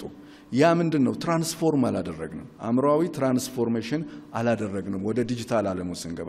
ስለዚህ አሁንም ለዚህ ለዲሞክራሲያዊ አስተሳሰብ ልህቀት መምጣት የምንችለው የማህበረሰባችንን የንባብ የመገናኛ ብዙሃንን ይሄ ሚዲያ ሊትሬሲ የምንለውን የመገናኛ ብዙሃን ላይ ዕውቀቶችን በማስፋት ሰው እጁ ላይ የሚመጣውን መረጃ እንዴት አድርጎ ነው የሚቀበለው? እንዴት አድርጎ ነው የሚተነትነው? እንዴት አድርጎ ነው የሚተረጉመው? ወደ አክሽን የሚገባው ከራሱ ጋር የሚያዋህደው? ይሄንን ሁሉ መስጠት ማስተማር ያለብን ነው ወደ ዲሞክራሲያዊ ማህበረሰብ ግንባታ ስንሄድ። ስለዚህ መገናኛ ብዙሃኖቻችን ወደ ትራንስፎርሜሽን እጃችን ላይ ወዳሉት የቴክኖሎጂዎች ስንገባ እንብዛም ያልተሰራበት ስለሆነ የበለጠ ምንሰራበት ጊዜ አሁን ነው። አምሮአዊ ልማት ያልኩት የመገናኛ ብዙሃን በሀገራችን ውስጥ ለምሳሌ ሬዲዮ ቴሌቪዥን አሁን በብዛት እናያለን፣ ፈቃዶች ይሰጣሉ። መገናኛ ብዙሃኑ በራሳቸው ደግሞ የሚያቀርቧቸው የዜና የትንታኔ የቃለ መጠይቅ እነዚህ ሁሉ ኖረው ለሀገር ግንባታ ያላቸውን አስተዋጽኦ ስንጠይቅ ለመገናኛ ብዙሃኑ ደግሞ እኛ ምን አድርገናል? እንደ ማህበረሰብ ብዙ አገሮች ለምሳሌ የፐብሊክ ሚዲያ ሐሳባቸውን የሚገልጹበት የድምጻቸው እንዲሰማ የሚያደርጉበትን የማህበረሰብ ወይም ደግሞ ፐብሊክ የምንለውን ሚዲያ ይመሰርታሉ፣ ድጋፍ ያደርጋሉ። በእኛ ሀገር አውድ ስናይ መገናኛ ብዙሃን በራሳቸው የሚፍጨረጨሩ ሆነው የዕለት እንቅስቃሴያቸውን በህይወት የመቆየት እንቅስቃሴያቸው የሚያደርጉበትን ብዙዎቹ በተለይ የፕራይቬት የምንለው የንግድ የምንላቸው በዛ ዘርፍ ውስጥ ነው ያሉትና ልክ የዲሞክራሲ ግንባታ ከነሱ ስንጠይቅ የመገናኛ ብዙሃኑን እድገት የሚያስፈልጋቸውን ጉዳይ መስጠትም ደግሞ ይመለከታልና ከመንግስት ከማህበረሰብ በጣም ብዙ ነገሮች ይጠበቃሉ የመገናኛ ብዙሃን ግንባታ ላይ። ስለዚህ ለዲሞክራሲን ትልቁን አስተሳሰብ ስንጠብቅ መገናኛ ብዙሃኑን የማሳደግ የማልማት ስራዎችም እንደዚሁ በእጅጉ ያስፈልጉናል። ሌላው እንግዲህ በፖለቲካው ዓለም በምርጫው በሰብአዊ መብቱ ግንባታዎች ውስጥ ሚዲያዎች ትልቅ ኃላፊነት አላቸው። በተለይ ህግ አውጪው አለ፣ ህግ ተርጓሚው አለ፣ ህግ አስፈጻሚው አለ፣ የመንግስት አካል ተብለው ያሉት እዛ ውስጥ በአራተኛ ደረጃ የሚመጣው መገናኛ ብዙሃን ነው እና ትልቅ ቦታ አላቸው ማለት ነው። በመንግስት ስርዓት ውስጥ በአንዲት ሀገር ልማት ውስጥ በአንዲት ሀገር የዲሞክራሲ ግንባታ ውስጥ የመገናኛ ብዙሃኑ ዘርፍ ትልቅ ቦታ አላቸው። ይሄንን ትልቅ ቦታቸውን ደግሞ ክብራቸውን መንበራቸውን እንዲይዙ ትልቅ የዲሞክራሲ ግንባታ አጠቃላይ በአገራችን ውስጥ በአገሪቱ ውስጥ ያስፈልጋል ማለት ነው። በነጻነት ሐሳብ የሚገለጽበት በነጻነት የሚሰሩበት ይሄ በፋይናንስ አቅርቦትም መገናኛ ብዙሃን ጠንካራ የሚሆኑበት ድምጽ ለሌላቸው የተለያዩ ቦታዎች ሄደው ድምጽ የሚሆኑበት ያ አለን ወይ? እያንዳንዱ መገናኛ ብዙሃን በተለያየ ቦታ ሄዶ የመዘገብ የመስራት የሀገራችንን ነባራዊ ሁኔታ የማሳየት የዛ አይነት ሙያዊ ብቃት ላይ እንዲበቁ መገናኛ ብዙሃን ሰፊ ጥንካሬ ይፈልጋሉና በሙያቸው የዳበሩ ሙያዊነት ፕሮፌሽናሊዝም እጅግ አስፈላጊ ጉዳይ ነው መገናኛ ብዙሃን ላይ እና አንዱ መስፈርት መሆን ያለበት ፕሮፌሽናሊዝም ለዛ ነው ራሱ መገናኛ ብዙሃን የዲሞክራሲ መገለጫ ነው የሚባለው የሙያ ባለቤቶች በነጻነት እንዲሰሩ ደግሞ ከመንግስት ትልቅ ድጋፍና ትልቅ በተለይ ምህዳሩን የማስፋት ስራ በእጅጉ ያስፈልጋል በአገራችን ውስጥ ለማጠቃለል አሁን ባለንበት ወቅት ብዙ የመገናኛ ብዙሃን ዘርፎች ላይ የተደረጉ ለውጦች አሉ የኢትዮጵያ መገናኛ ብዙሃን ህግ አለን ፖሊሲ ለረጅም ዘመናት የለንም ነበር የመገናኛ ብዙሃን ፖሊሲ ወይም የሚዲያ ፖሊሲ እሱም አለን ያ ፖሊሲ የሚያሳየን መንግስት ለመገናኛ ብዙሃኑ ከፍተኛ ድጋፍ እንደሚያደርግና ያሉባቸውን ችግሮች ሁሉ ቀርፎ ወደ ተሻለ ምዕራፍ እንዲሸጋገሩ ለማድረግ ፍላጎት እንዳለው ፖሊሲ ውስጥ ይታያል ህጋችን በጣም ጥሩ ነው ፖሊሲያችን በጣም ጥሩ ነው እነሱን መሰረት አድርገን ከነሱ አንፃር ብቻ መገናኛ ብዙሃኑን ካስተዳደርን የዲሞክራሲ መገለጫ ይሆናሉ ብዬ አምናለሁ አመሰግናለሁ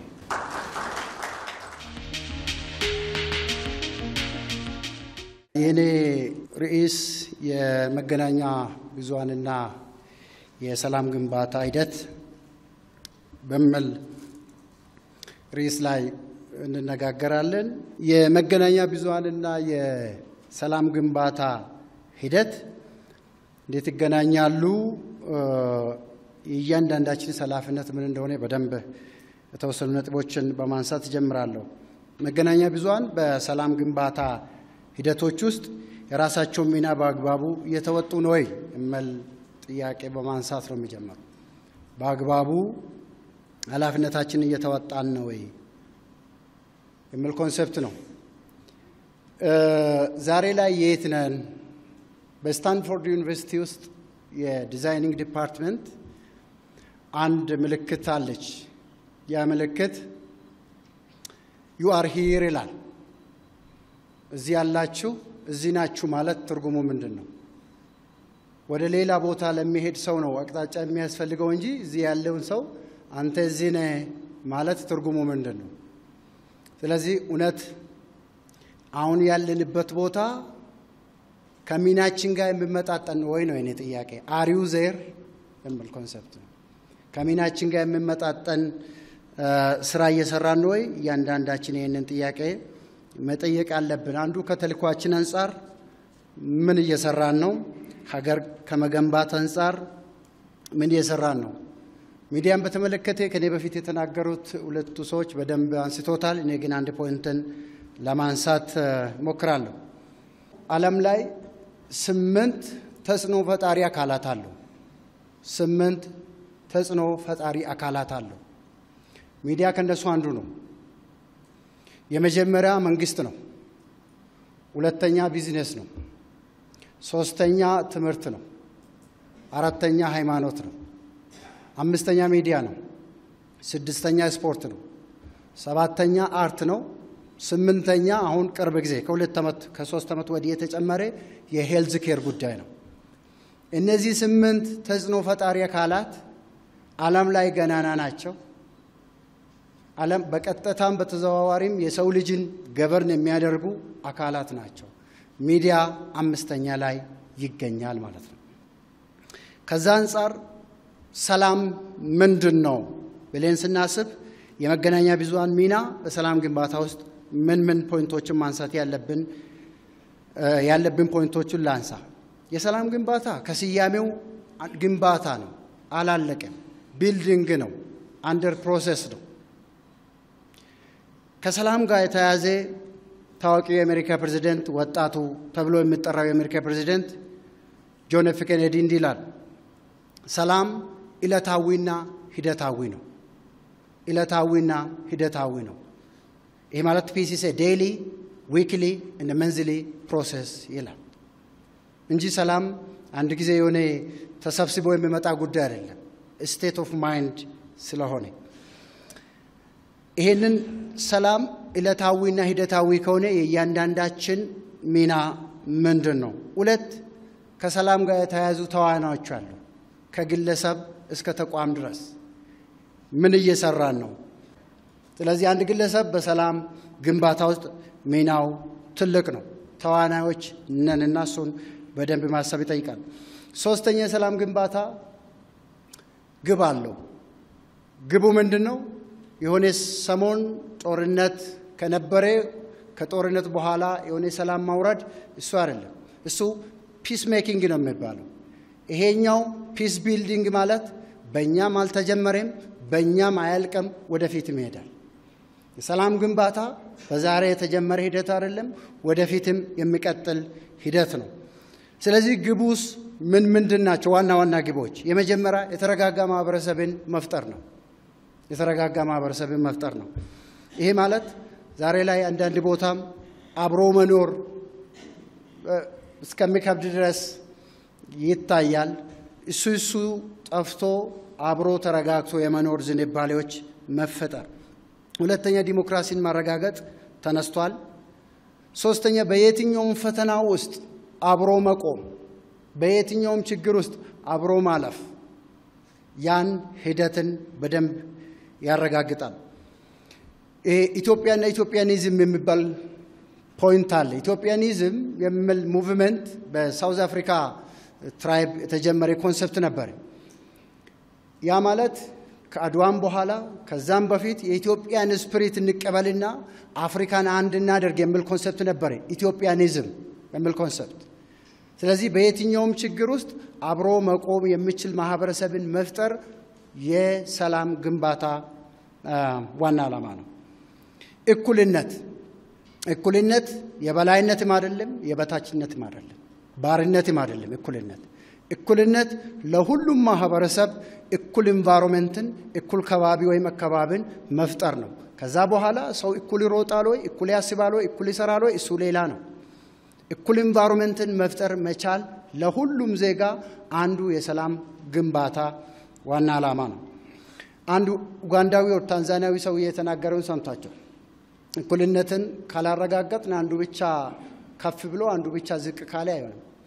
እኛ ሀገር አለ ሰውየው ደሃም ሀብታምም እኩል አንተኛ ማለት ደሃ ወዱ ስለሚጮህ የሚበላው ነገር ስለሌለ ሳይተኛ ያድራል አለ። ስለዚህ ደሃ አይተኛም ማለት በዛ ኮንቴክስት የሀብታሙን ሀብት ሊሰርቅ ስለሚችል ባለሀብቱ ደግሞ ሀብቱን እየጠበቀ ያድራል አለ። ሁለታችንም አንተኛም እኛ ሀገር የሚል ኮንቴክስት ነው። እኩልነት መረጋገጥ አለበት ለሀገር ሰላም። አራተኛ ዋና ግባችን ተለዋዋጭ የሆነ የእድገት ሳቢዎች እየመጡ ስለሆነ ዓለም ላይ ለዛ ዝግጁ መሆን አለብን። ድሮ ለውጥ ዊንድ ነው ይባላል ወይም ንፋስ ነው። የጀርመኑ ፕሮፌሰር እንዲህ ብሎ ቀየሩት። ለውጥ ዊንድ አይደለም ቶርናዶ ወይም ሄሪኬን ነው፣ አውሎ ንፋስ ሆኗል። ስለዚህ ከዚህ ጋር መሄድ የሚችል ዜጋንና ማህበረሰብን መፍጠር ይጠይቃል። ሌላ ከዚህ ጋር የተያያዘ ቀጥታ ባለሙያዎች እዚህ ያላችሁ አመራሮች እዚህ ያላችሁ የኮሙኒኬሽን ጉዳይ ሲነሳ ኮሙኒኬሽን የቃሉ አመጣጥም ኮሚዩነስ ማለት ነው። የላቲኑ ኮሚዩነስ ማለት ኮመን ማለት ነው። ለአንድ ለጋራ ዓላማ መቆም መቻል despite of all the difference ማለት ነው። እሱን ከማሰብ አንፃር እሱን ማረጋጋጥ ነው። ስለዚህ እነዚህ ዋና ግቦችን በመያዝ የመገናኛ ብዙሃን ሚና ምንድናቸው የሚል እንደ ዌይ ፎርዋርድ እናገራለሁ። ስለዚህ የመገናኛ ብዙሃን ሚና ምን ይሆናል?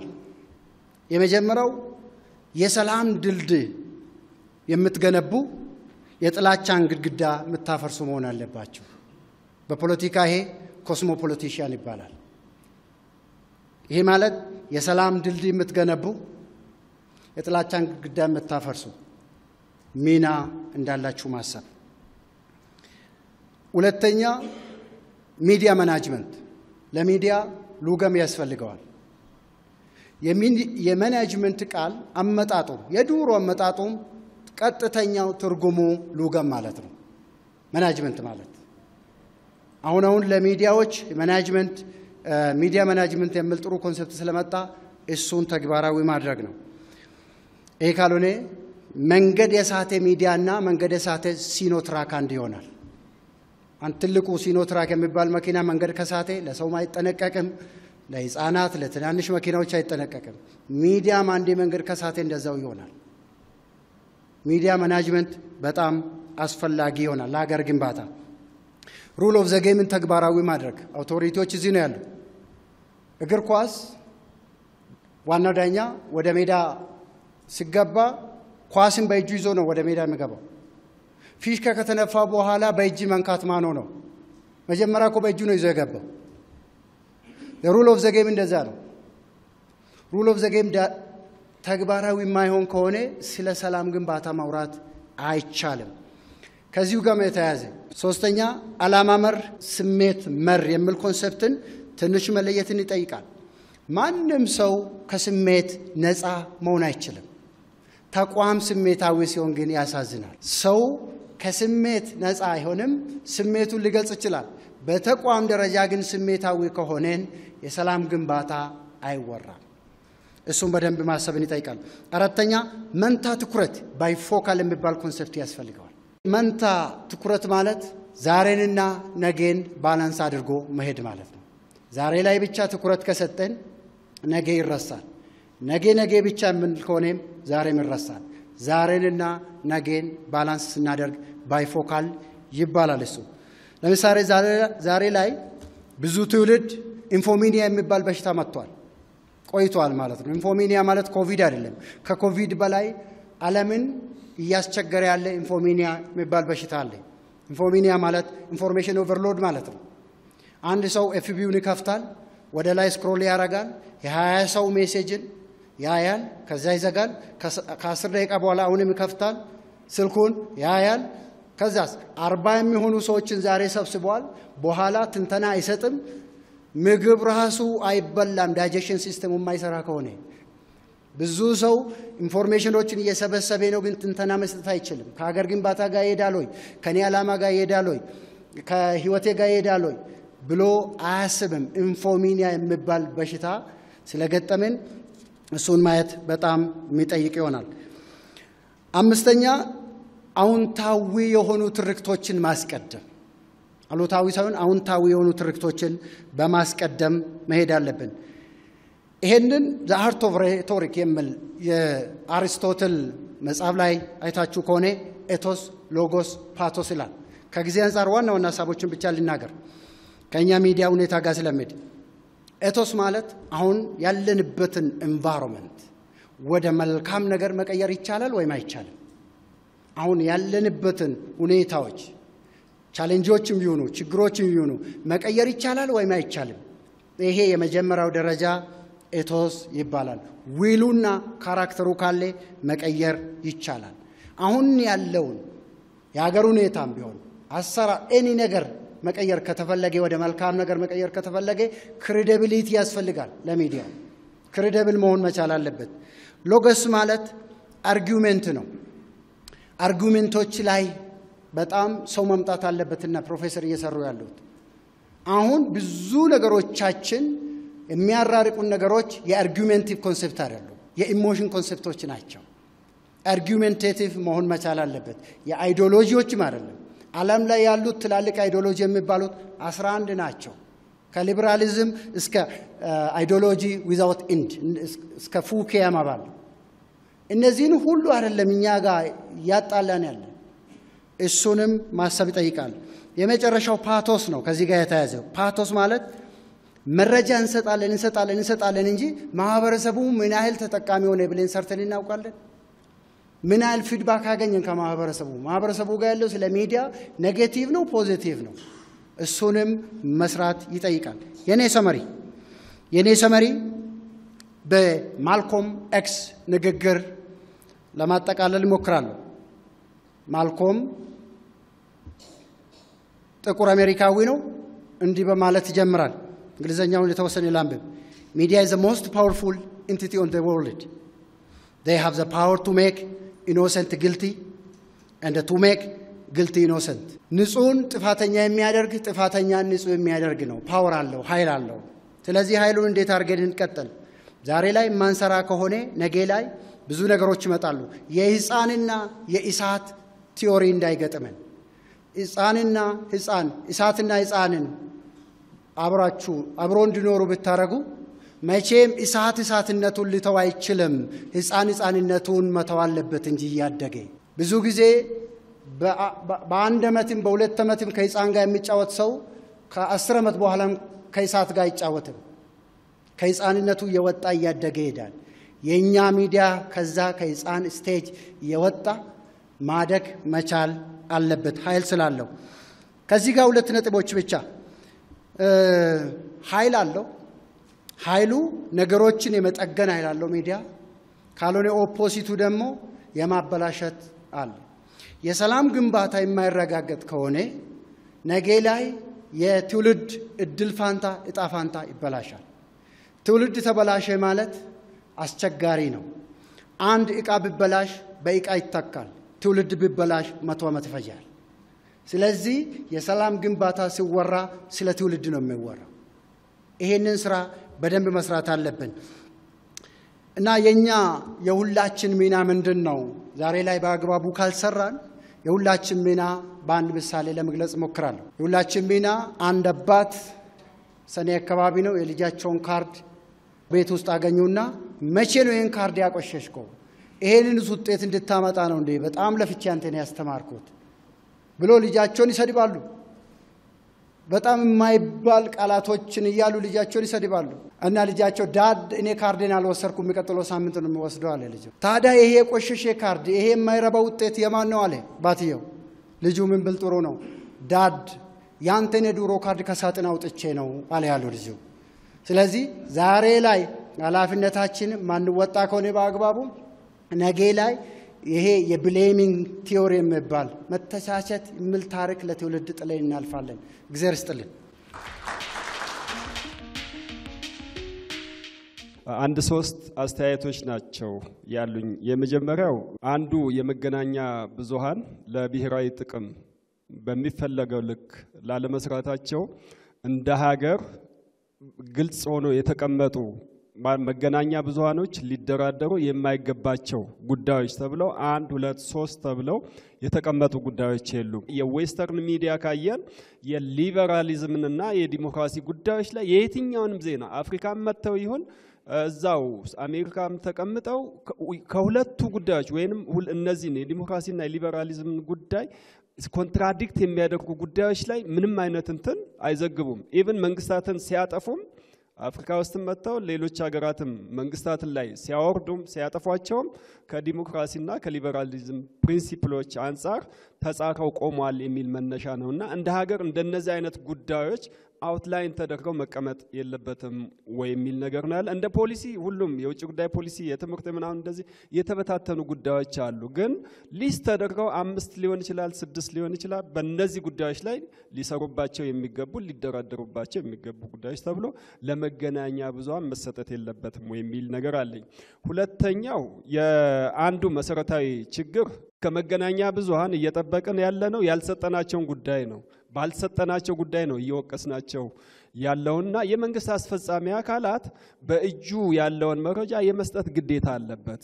በቃ መስጠት የለበትም ተብሎ የመረጃ ነጻነት አዋጅ ላይ በግልጽ የተቀመጡ ጉዳዮች አሉና ከነሱ ጉዳዮች ባለፈ የኦፕን ገቨርንመንት ሲስተም አንዱ የመንግስት ተቋማት ለመገናኛ ብዙሃን ኦፕን መሆን አለባቸው ክፍት መሆን መቻል አለባቸው። መገናኛ ብዙሃን የሚፈልጉትን መረጃ በሚፈልጉበት ጊዜ ማግኘት አለባቸው የሚል አጠቃላይ መርህ ነው ያለው። ከዚህ አንፃር ምን ያህል የመንግስት አስፈጻሚ አካላት ክፍት ናቸው ሚለውን ያው በተለያየ አጋጣሚ በተለያዩ መድረኮችም የሚነሱ ጉዳዮች ናቸውና እዚህ አካባቢ ላይ ከመንግስት አስፈጻሚ አካላት ወይም ከመንግስት ቢሮዎች ምንድነው የሚጠበቀው ሚለው ነገር በደንብ ምንድነው ያለው ቻሌንጅ ሚለውን ሐሳብ ቢሰጥበት የሚል ነገር ነው። ከዚህ በፊትም እንደምንለው መንግስት ወይም የመንግስት አስፈጻሚ አካላትን መረጃ የመስጠት ጉልበት ነው እንጂ ያለው ህጋዊ መሰረት የለውም ይያልን ነው። ሁሌም መንግስትን እየሞገትን ያለነው በጉልበት ልትከለክሉ ትችላላችሁ፣ ግን ህጉ መረጃ እንድትሰጡ ነው የሚያስገድዳችሁ ነው፣ እንዳትሰጡ ከተቀመጡት ውጪ ሚል ነው። ሶስተኛው አንዱ መሰረታዊ ችግር የመንግስት አተያይ ነው። የመንግስት አተያይ የመገናኛ ብዙሃንን የማይበት ልክ እንደ መንግስት የኮሙኒኬሽን ዘርፍ ነው። የመንግስት ኮሙኒኬሽን የመንግስትን ገርገር ነገር እንዲያወሩ ህጉም ይፈቅድላቸዋል። እነዚህ የመንግስት ኮሚኒኬሽንም የተሰጡት መንግስት የሰራቸውን ጥሩ ነገሮችን ለሚመለከተው በተለይ ለህዝቡ የመስጠት ኃላፊነት ነው። ይሄንን ታሳቢ አድርገው የተቋቋሙት የመገናኛ ብዙሃን ግን መንግስትንና ህዝብን የማገናኘት ኃላፊነት ነው ያለባቸው። ህዝብ የሚያነሳቸው ነገሮች ምንድናቸው? መንግስት እየሰራ ያለው ነገር ምንድነው የሚለው ነገር የኛ ብሔራዊ ጥቅም ሊረጋገጥ የሚችለው ከትናንሽ ጉዳዮች ሀገራዊ አጀንዳዎች ላይ ማንሳት የሚቻለው መገናኛ ብዙሃንም በተሰጠው ስራ ልክ በተሰጠው ነፃነት ልክ ከኃላፊነት ጋር በተገቢው መወጣት ሲችል ነውና አሁን የመገናኛ ብዙሃን ሪሊ ህዝብን እያገለገሉ ነው ወይ ህዝብና መንግስት ላይ ትረስት ቢውልድ እያደረጉ ነው ወይ የሚል ሐሳብ ነው ያለኝ። አመሰግናለሁ። በሶፍት ፓወር ነው ትልቁ ስራ የሚሰራውና ሚዲያ የናሽናል ኢንተረስታችን ወይንም የብሔራዊ ጥቅምን ከማስከበር አኳያ እንደ ውጭ ጉዳይ ሚኒስትር የዚችን አገር እንግዲህ ሪጅን አካባቢ ቦታ ምናምን ሳይል እንደ አገር ነው የምንወክለውና ከሌላው ዓለም ጋር የምንፋለመው በዲጂታል አርሚ ውስጥም በሚዲያ ውስጥም የኢትዮጵያን ጥቅም የምናስከብረው በትልቁ ኢትዮጵያ አምብሬላ ነውና የኛን ሚዲያ ተቋማት በተለይ ከጋዜጠኞች ጋር የኢትዮጵያን ፖሊሲ የኢትዮጵያ ኢንተረስት ጋር ቀጣይነት ያለው ዘላቂነት ያለው ኢትዮጵያ ፈርስት ብሎ ፕሮፓጌት የሚደረግበትን ሴትአፕ በአገር ደረጃ በውጭ ጉዳይ ደረጃ ምክንያቱም በሚዲያ ተቋም ወይም በሚዲያ ኤጀንሲዎች ወይንም በመገናኛ ብዙሃን ብቻ ቢፈታ አይደለም ሶ የአገር ኢንተረስትን ከማስከበር አኳያ ምን እየታሰበ ያለ ነገር አለ ወይስ ምን እየሰራችሁ ነው? ምን ነገር ስላለኝ ነው? በፖለቲካል ባህልና በትምህርት ስርዓታችን ላይ ክሪቲካል ቲንኪንግ ስኪልስ የምንላቸው እንዳሳድግ ዘንድ ሚዲያዎቻችንም ቅድም ስለ ፕሮፌሽናሊዝም ብዙ ነው የተነሳውና ያ ይሆን ዘንድ መጀመሪያ ግን ከትምህርታችን ጋርና ከፖለቲካ ባህላችን ጋር በተያያዘ እኛን አንድ ላይ የሚያያይዘንን ኮር የማይነካ ለምሳሌ ትምህርትም ይሁን ኢንጂነሪንግ ይሁን አግሪካልቸር የትኛውም ቢሆን ኢትዮጵያኒዝም ወይም ኢትዮጵያዊነትን ከስር መሰረቱ ጀምሮ አንድ ላይ የሚያይዝ ከዛ ደግሞ ክሪቲካል ቲንኪንግን ኮር አድርጎ የሚነሳ እንደ ኢሹ እንደ በትምህርት ዝግጅት ላይ በትምህርት ካሪኩለም ቀረጻ ላይ ከታች ጀምሮ እስከ ላይ ድረስ እነዚህን ከላይ ያያዝን ሆሊስቲክሊ ማሰብ ካልቻል ናሽናል ኢንተረስትን ለብቻው ዲሞክራሲን ለብቻው ሰላም ግንባታን ለብቻው ኢንጂነሪንግ ለብቻው ማካሄድ ስለማይቻል በዚህ ላይ ያላችሁ አስተያየት አዘል ጥያቄ ነው። አመሰግናለሁ። የምንወያይባቸው ርዕሰ ጉዳዮች ብሔራዊ ጥቅምን ማዕከል ሲያደርጉ አትሊስት ከኢሹ ዘለን የኢሹዎችን ዋና ስር መሰረት ላይ መወያየት የምንጀምርበት የብስለት ደረጃ ቅድም የተባለው የእድገት ደረጃ ላይ እንደርሳለን ብዬ አስባለሁና ሚዲያዎች በዚህ ላይ ትልቅ ሚና ስለሚኖራቸው አዘጋጁን ኢዚያን በጣም ማመስገን ፈልጋለሁኝ። የመጀመሪያው የዚህ የብሔራዊ ጥቅም ክቡር አምባሳደር መለስ ያነሱት ያው መበየኑ በጣም አስቸጋሪ ነው፣ በጣም ከባድ ነው፣ ትክክል ነው፣ በጊዜ ሂደትም የሚበየን ነውና ግን ሪሊ የብሔራዊ ጥቅምን በመበየን ረገድ ግንባር ቀደም ኃላፊነት ያለበት ማን ነው የሚሆነው ብዬ ብዙ ጊዜ አስባለሁ። ያው ሀገር ብሔራዊ ጥቅም እንግዲህ ሀገር የውስጥ አቅሟን የውስጥ ህዝብ ኃይሏን አስተባብራ የምትሰራበት ማዕከላዊ አንድ ትልቅ አጀንዳ ነው። ከሌሎች ሀገራትና ከቀጠናው ጋር ደግሞ ኢንተራክት ስታደርግ ደግሞ የምትደራደርበት ለማስጠበቅ ሙሉ የገርም የድድርም ኃይሏን የምታስተባብርበት መሰረታዊ ጉዳዩ እንደመሆኑ መጠን የመበየን ሂደቱ እንዲሁ ለወል የሚሰጥ ነው ዝም ብሎ እየተንከባለለ የሚመጣ ነው የሚለው ብዙ ጊዜ ያሳስበኛልና እሱ እንዴት ነው የሚታየው? በሌላ በኩል እንደ ውጭ ጉዳይና የመከላከያ ሚኒስቴር ያሉ ትላልቅ ተቋማት የብሔራዊ ጥቅምን አጀንዳ ወደ ህዝብ በማስረጽ ውስጥ ተጨማሪ ኃላፊነት የለባቸውም ይሆነው ይላለሁኝ። ለምሳሌ በውጭ ጉዳይ በሀገር ውስጥ የሚካሄድ የሰላምም ይሁን የፍትህ የኢኮኖሚ ማንኛውም አጀንዳ ወደ ውጭ ጉዳይ ጋር ሲመጣ የሀገር አጀንዳ ነው። አምባሳደሮቻችን በውጭ ሀገር ሲደራደሩ ኢትዮጵያ የሚለውን አጀንዳ ነው የሚደራደሩበት። በፍትህ የተነሳ አጀንዳ ብቻ ብለው አይደራደሩባት ማለት ኢትዮጵያ ለፍትህ ያላትን ኢትዮጵያ ለዲሞክራሲ ኢትዮጵያ ለሰላም ሶ ብሔራዊ ጥቅምን ዲፌንድ የማድረግ ትልቅ ተልእኮ ያለበት ተቋም እንደመሆኑ መጠን ውጭ ጉዳይ ለተቀረው ማህበረሰብ ለሚዲያው የብሔራዊ ጥቅምን ምንነትም አብሮ የማስጨበጥ ኃላፊነት አይኖርበትም ወይ ይላል አንዳንዴ። መከላከያም ልክ እንደዛው ሚዲያዎቻችንን የብሔራዊ ጥቅም አንፃር ያላቸውን ሚና ምን በይንበት አሰራር አለን ወይ? አሁን ራሱ ብሔራዊ ጥቅም ባልተበየነበት ሰርከምስታንስ ውስጥ ነው እየሰራን ያለነው። አንዱ እሱ ነው። ሁለተኛ ሚዲያዎች ለተለያየ ዓላማ ይሰራሉ። ለአርት የሚቋቋማሉ፣ ለስፖርት የሚቋቋማሉ፣ ለምናምን እነዚህ ሁሉ በተለያየ የብሔራዊ ትርክት በብሔራዊ ጥቅም ትርክት ላይ ቆመው ከሰሩ ፖላራይዜሽን ያመጣሉ። ግን ሰምሃው የተናበበ የብሔራዊ ትርክት ላይ ከቆሙ ደግሞ አርት የሚስሩ ስፖርት ወደ ተመሳሳይ የተቀራራቢ ሀገር ግንባታ ውስጥ እንገባለና ይህንን የምናይበት ጋይድ የምናደርግበት አሰራር እንዴት ነው ዴቨሎፕ ማድረግ መቻል ያለብን? የሚዲያዎች ኤዲቶሪያል ቦርድ እና መሰል ጉዳዮች ከብሔራዊ ጥቅም አንፃር የሚፈተሹበት ስራዎቻቸው ከብሔራዊ ጥቅም አንፃር እየሄዱ ነው አይደለም የሚለውን ነገር የምንበይንበት ነገር ምን ይመስላል የሚለውን እንዲሁ ለማንሳት ፈልጌ ነው። በኢትዮጵያ ውስጥ ሚዲያዎች ማስ ፖለቲሳይዜሽን አምጥተዋል ብዬ አስባለሁኝ። እንደ ግል ያለኝ እምነት ማስ ዲፖለቲሳይዝ መደረግ አለበት ነው። ማስ ማረስ ካለበት ማረስ፣ መማር ካለበት መማር፣ ስፖርት መስራት ካለበት ስፖርት። በሌሎች ዓለማት ለምርጫ እንኳን የሚወጣ ተርናውት እየጠፋ እየተቸገሩ ባሉበት መንግስት ሚናውን የሚወጣበት ስቴክሆልደርስ ሚናቸውን የሚወጡበት የተለያየ አውድ አለ። እኛ ጋር ሚዲያዎች ማስን ፖለቲሳይዝ ከማድረግ አንፃር ያላቸውን ሮል እንዴት ነው በሌላ የሚዲያ ሚና መተካት የምንችለው? ሚዲያ በጣም ዘርፈ ብዙ ሚና ስላለው ሀገር የማስተዋወቅ አርትን የማስተዋወቅ ስፖርትን የማስተዋወቅና ማስ ዲፖለቲሳይዜሽን እና ዴሞክራሲንም ራሱ አንድ ላይ እንደው አጣጥመን የምንሄድበትን አሰራር እንዴት ይታያል የሚለው ነው። አመሰግናለሁ። በቅድሚያ ያው አንጋፋው እና በሀገራችንም ብቸኛ የዜና ምንጭ የሆነው ኢዜአ በእንደዚህ አይነት ትላልቅ ጉዳዮች ላይ እንዲህ አይነት ምክክር እንዲደረግ በማራጉና ያለፉትን 80 ዓመታት ውጣ ወረዶችም ተቋቁሞ ለዚህ በመብቃቱ በጣም ሊመሰገንም በጣም ሊበረታታም ይገባዋል። እንግዲህ ብሔራዊ ጥቅም ሲባል ከኛ በላይ ሀገር አለ ማለት ነው። ከሁላችንም በላይ ሀገር አለች። ስለዚህ በሀገራችን ጉዳይ ላይ አንተላለፍም፣ በሀገራችን ጉዳይ ላይ አንደራደርም ማለታችን ነው። ይሄ እንግዲህ የማናልፋቸው መቼም ቢሆን ማንሻገራቸው ጉዳዮች ያሉ ማለታችን ነው። እና በዚህ ጉዳይ ላይ ብዙ መነጋገር ብዙ መግባባት ይገባል።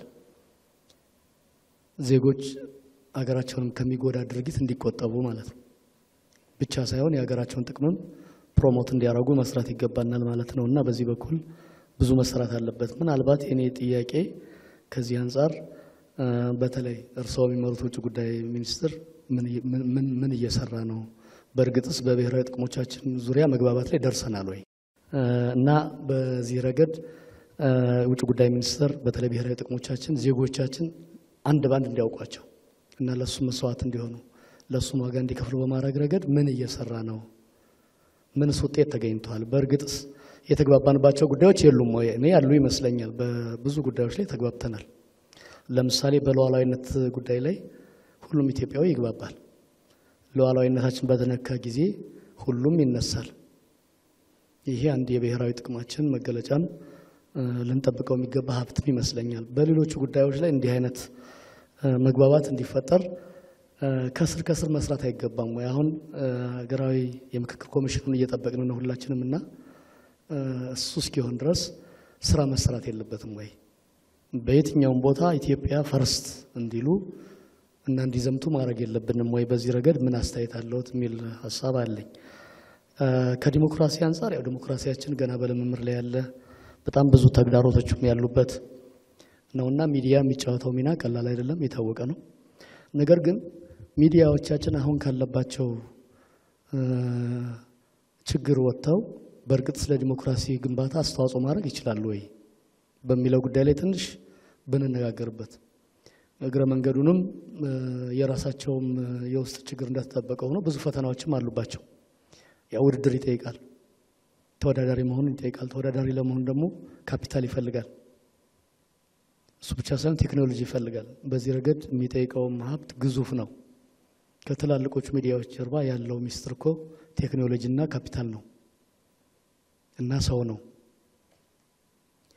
እኛ በዚህ ረገድ ያለብን ችግር በጣም ሰፊ ነው ይታወቃል። እና እነዚህ ችግሮች እንዳሉም እንደተጠበቁ ነውም፣ ግን ሚዲያ በዲሞክራሲ ግንባታ ላይ የራሱ ሚና መጫወት ይችላል ወይ?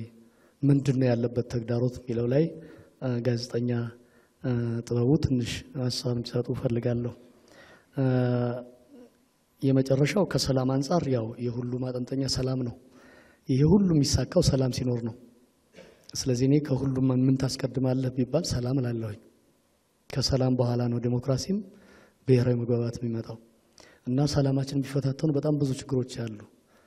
ከነዚህ ውስጥ በተለይ አሁን ሶሻል ሚዲያው ያልተገራም ገና ቁጥጥር የማይደረግበትም ገና የህግ ችግሮችም ያሉበት ስለሆነ በብዙ መንገድ ለሰላም ጎጂ የሆኑ ሀሳቦችን ሲያንጸባርቅ የህዝቦች ግጭት ሲያነሳሳ እናያለንና ይሄን ነገር በእርግጥስ አሁን ባለው ሁኔታ መቆጣጠር ይቻላል ወይ? በእኔ በኩል ያለኝ አስተያየት የህግ ክፍተትም ያለ ይመስለኛል። የህግ ክፍተቶችንም መሙላት የሚጠይቅ ነገር አለው። ከማንም በላይ ደግሞ ቅድም እንዳልኩት ሀገር የምትባል አለችን፣ ከኛ በላይ ሀገር አለች። ስለዚህ ሀገራችን የሚጎዳ ነገር፣ ሰላማችን የሚጎዳ ነገር በምንም መንገድ ልንታገሰው ልንተባበረው አይገባም። ስለዚህ ዜጎችም ህዝቡም መርጠው ማዳመጥን መልመድ አለበት። አሁን እዚህ መዛም የሚረጩት ነገሮች ሀገራችን አደጋ ውስጥ የሚያስገቡ ናቸው እና እነዚህን የምናልፈው ደግሞ በእርግጥም ምክንያታዊ የሆነ ሀሳቦችን ስንቀበልና ምክንያታዊ ያልሆኑ ሀሳቦችን ውድቅ ስናደርግ ነው እና በተለይ ሶሻል ሚዲያውን በዚህ ረገድ ያሉበትን ችግሮች ፈተን ለሀገር ግንባታ፣ ለሰላም ግንባታ፣ ለዲሞክራሲ ግንባታ እና ለብሔራዊ ጥቅማችን የሚሰለፍ ማድረግ እንችላለን ወይ? በጣም በዚህ በኩል የተሳካላቸው ሀገሮች ምንም በሀገራቸው ጉዳይ ላይ ምንም እንትን የላቸው። አሻገሩ ሌላ ላይ ተኩሳሉ እንጂ ራሳቸው ላይ አይተኩሱ። እኛ ግን ራሳችን ላይ ምን ተኩሳለን? እና ከዚህ ለመውጣት ምን እንሰራለን የሚለውን ትንሽ ሀሳብ እንዲሰጥበት ነው። እጅግ በጣም አመሰግናለሁ። የሚዲያ ቴክኖሎጂ በጣም አድቫንስ አድርጓል። እያንዳንዱ ሲቲዝን በየቤቱ ተቋም ያደረገ ኤጅ ነው።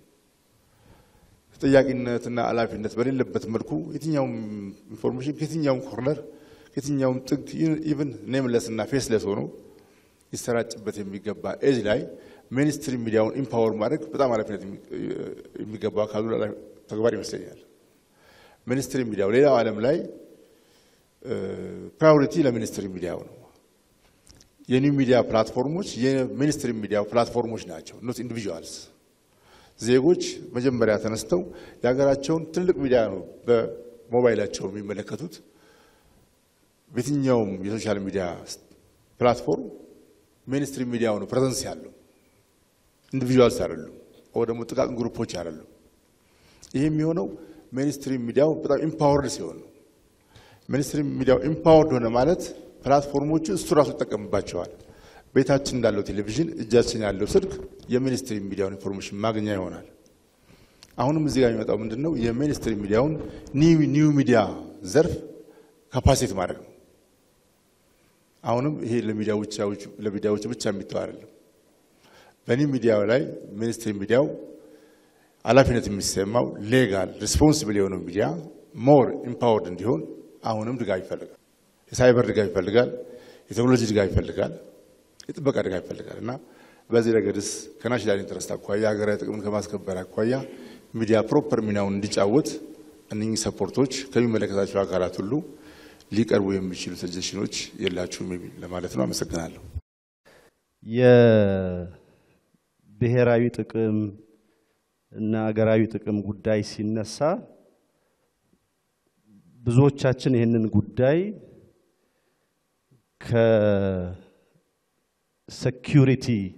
securitization of the concept አለ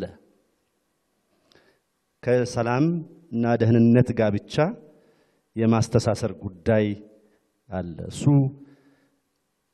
የተሳሳተ ነው። የብሔራዊ ጥቅም ጉዳይ ኢኮኖሚያዊ ጉዳዮች አሉት። በንግድ፣ በኢንቨስትመንት፣ በቱሪዝም ሊጠቀስ የሚችል ማህበራዊ ጉዳይም አለው። በስፖርት፣ በስነ ጥበብ፣ በባህል እና በሌሎችም ጉዳዮች የሚያተኩር። ስለዚህ የብሔራዊ ጥቅም ጉዳይ ትክክል ነው። በጣም ለድርድር የማይቀርቡ በጣም ቫይታል የሚባሉ አሉ። ያንድን አገር ህልውና ልዕልና ቀጣይነት የሚመለከቱ እነሱ ብቻ ግን አይደሉም። የኢኮኖሚ ጉዳዮች አሉ፣ የማህበራዊ ጉዳዮች አሉ። እሱን ማወቅ ያስፈልጋል። ሁለተኛው ብሔራዊ ጥቅምን ማስከበር ማለት አንድም የሀገርን ብሔራዊ ጥቅም በተገቢው መንገድ አውቆ ከኛ ጋር በተቃራኒም ባይሆን the other side የቆሙ አካላትን ኢንፍሉዌንስ የማድረግ ነው የኛን ብሔራዊ ጥቅም በማይጎዳ መልኩ እንዲቆሙ ወይም ከኛ ብሔራዊ ጥቅም ጋር ተቀራርበው እንዲሰሩ የማድረግ ጉዳይ ነው ግን ብዙ ጊዜ ምን ወስደው ምንድነው ብሔራዊ ጥቅምን የመከላከል ጉዳይ አድርገን ነው የምንወስደው ያ የሚመነጨው ብሔራዊ ጥቅምን የሴኩሪቲ ጉዳይ ከማድረግና ከታሪካችን አንፃር ነው ሚዲያዎች የማይደራደሩባቸው ብሔራዊ ጥቅሞች ተለይተው መቀመጥ የለባቸውም ወይ የሚል ጥያቄ ነው በጣም ትክክለኛ ጥያቄ ነው ብዙ ሰው ብሔራዊ ጥቅምና የውጭ ጉዳይ ፖሊሲን ያምታታል የውጭ ጉዳይ ፖሊሲ የብሔራዊ ጥቅማችን የማስፈጸሚያ መሳሪያ እንጂ በራሱ ብሔራዊ ጥቅም አይደለም የኢትዮጵያ ብሔራዊ ጥቅሞች እነዚህ ናቸው 1 2 3 ተብለው በዝርዝር መቀመጥ አለባቸው የ19 ህገ መንግስቱ አንቀጽ 86 ላይ እንደዛ ያስቀምጥም የውጭ ጉዳይ ፖሊሲውም ላይ እንደዛ ያስቀምጥም ሌሎችም ጋር እንደዛ የተቀመጡ አይደሉም የመገናኛ ብዙሃንም ሲሰሩ የኢትዮጵያ ብሔራዊ ጥቅም ይሄ ነው የኢትዮጵያ ብሔራዊ ጥቅም የኔ ጥቅም ነው እንደ ግለሰብ የኔ ጥቅም ነው እንደ ተቋም ብለው የሚሰሩ አይመስለኝም ነው እንግዲህ ዲፕሎማት እንደዛ ነው የሚለው ስለዚህ በግልጽ ማስቀመጥ ተገቢ ይሆናል ብዬ ነው ማስበው ራሳቸው አውቀው የመገናኛ ብዙሃን ሌላውን ሰው እንዲያውቅ ማድረግ መቻል አለባቸው ብሔራዊ ጥቅም ከፓርቲና መንግስት በላይ ነው ብሔራዊ ጥቅም የመሪዎች ፕሪዘርቭ አይደለም መሪዎች ብሔራዊ ጥቅምን በተመለከተ ከተራው ዜጋ የተሻለ ኃላፊነትና ሚና የላቸውም የእያንዳንዱ ሰው ጉዳይ ነው የኔ ጉዳይ ነው የልጆቼ ጉዳይ ነው የባለቤቴ ጉዳይ ነው ብሎ እንዲያስብ ማድረግ ያስፈልጋል የመገናኛ ብዙሃን ከዛው ጋር ተነስቶ የመንግስት የፕሮፓጋንዳ መሳሪያ እንዲሆኑ የመጠበቅ ጉዳይ አይደለም ይሄኛውም በተመሳሳይ መንገድ ብሔራዊ ጥቅም ምንድነው የሚለው በሚገባ በመረዳት የሚፈታ ችግር ይመስለኛል ሚዲያዎቻችን ፕሮግራሞቻቸውን ከሴኩሪቲ አስተሳሰብ አውጥተው ሌሎች ማህበራዊና ኢኮኖሚያዊ ሐሳቦች እንዳሉትም መረዳት ይጠበቅባቸዋል ፕሮግራሞቻቸውን በዛ መቃኘት አለባቸው ብዬ ነው ማስበው በ21ኛው ክፍለ ዘመን ከተፈጠሩ በጣም ድንቅ ፈጠራዎች ውስጥ ኢንተርኔት አንደኛው ነው በተመሳሳይ በዚህ ዘመን ውስጥ ከተፈጠሩ እጅግ አስቸጋሪ ፈጠራዎች ኢንተርኔት አንደኛው ነው ዓለምን ፈትኗል መንግስታትን ፈትኗል መንግስታት አይረቤ እና ልፍስፍስ አድርገዋቸዋል በምዕራቡ ሊበራል አስተሳሰብ ዲሞክራታይዝ ተደርጓል የሚል ሐሳብ ሊቀርብ ይችላል ግን ከዛ በላይ ነው ግን አማራጭ የለም ከሱ ጋር መኖር ነው ያለብን እንዴት እንደምንኖር ግን ማሰብ አለብን የሀገር ጥቅም ማስከበር ጉዳይ የተወሰኑ አካላት ኃላፊነት አይደለም ቅድም ለመግለጽ እንደሞከርኩት እንደ ግለሰብ በጣም ትልቅ ኃላፊነት አለብን እዚህ ያለን ሰዎች ተቋም ብቻ አይደለም እንወክለው ግለሰብም ነን የኢትዮጵያ ብሔራዊ ደህንነት ጉዳይ የኔም የፕሮፌሰርም የዶክተር ዮናስም የመሪዎቻችንም እኩል መብት ነው ይሄን በተመለከተ የተሻለ የሚያገባው ሰው የለም የሚል መንፈስ መኖር አለበት ለዚህ ነው የብሔራዊ ጥቅም ጉዳይ ከግለሰብ ነው የሚመጣው ስለ ኢትዮጵያ ደህንነት ምሰራው ለታ አይደለም ለኔ ስለሚያስፈልገን ገብቼ መውጣት ስላለብኝ ልጆቼ ገብተው መውጣት ስላለባቸው የተሻለ ሀገር ማስረከብም ስላለብን ነው ሶ በግለሰብ ደረጃ የሚሰራ ስራ አለ በማህበረሰብ ደረጃ የሚሰራ አለ ሙያተኞች የሚያረጉት ይኖራል እንደ አገር ምን ሰራው ስራ ይኖራል ሶ የተለያዩ አካላት በተለያየ ደረጃ የሚሰሩት ነው ውጭ ጉዳይ አንድ ኃላፊነት አለበት ከውጭ ግንኙነት አንፃር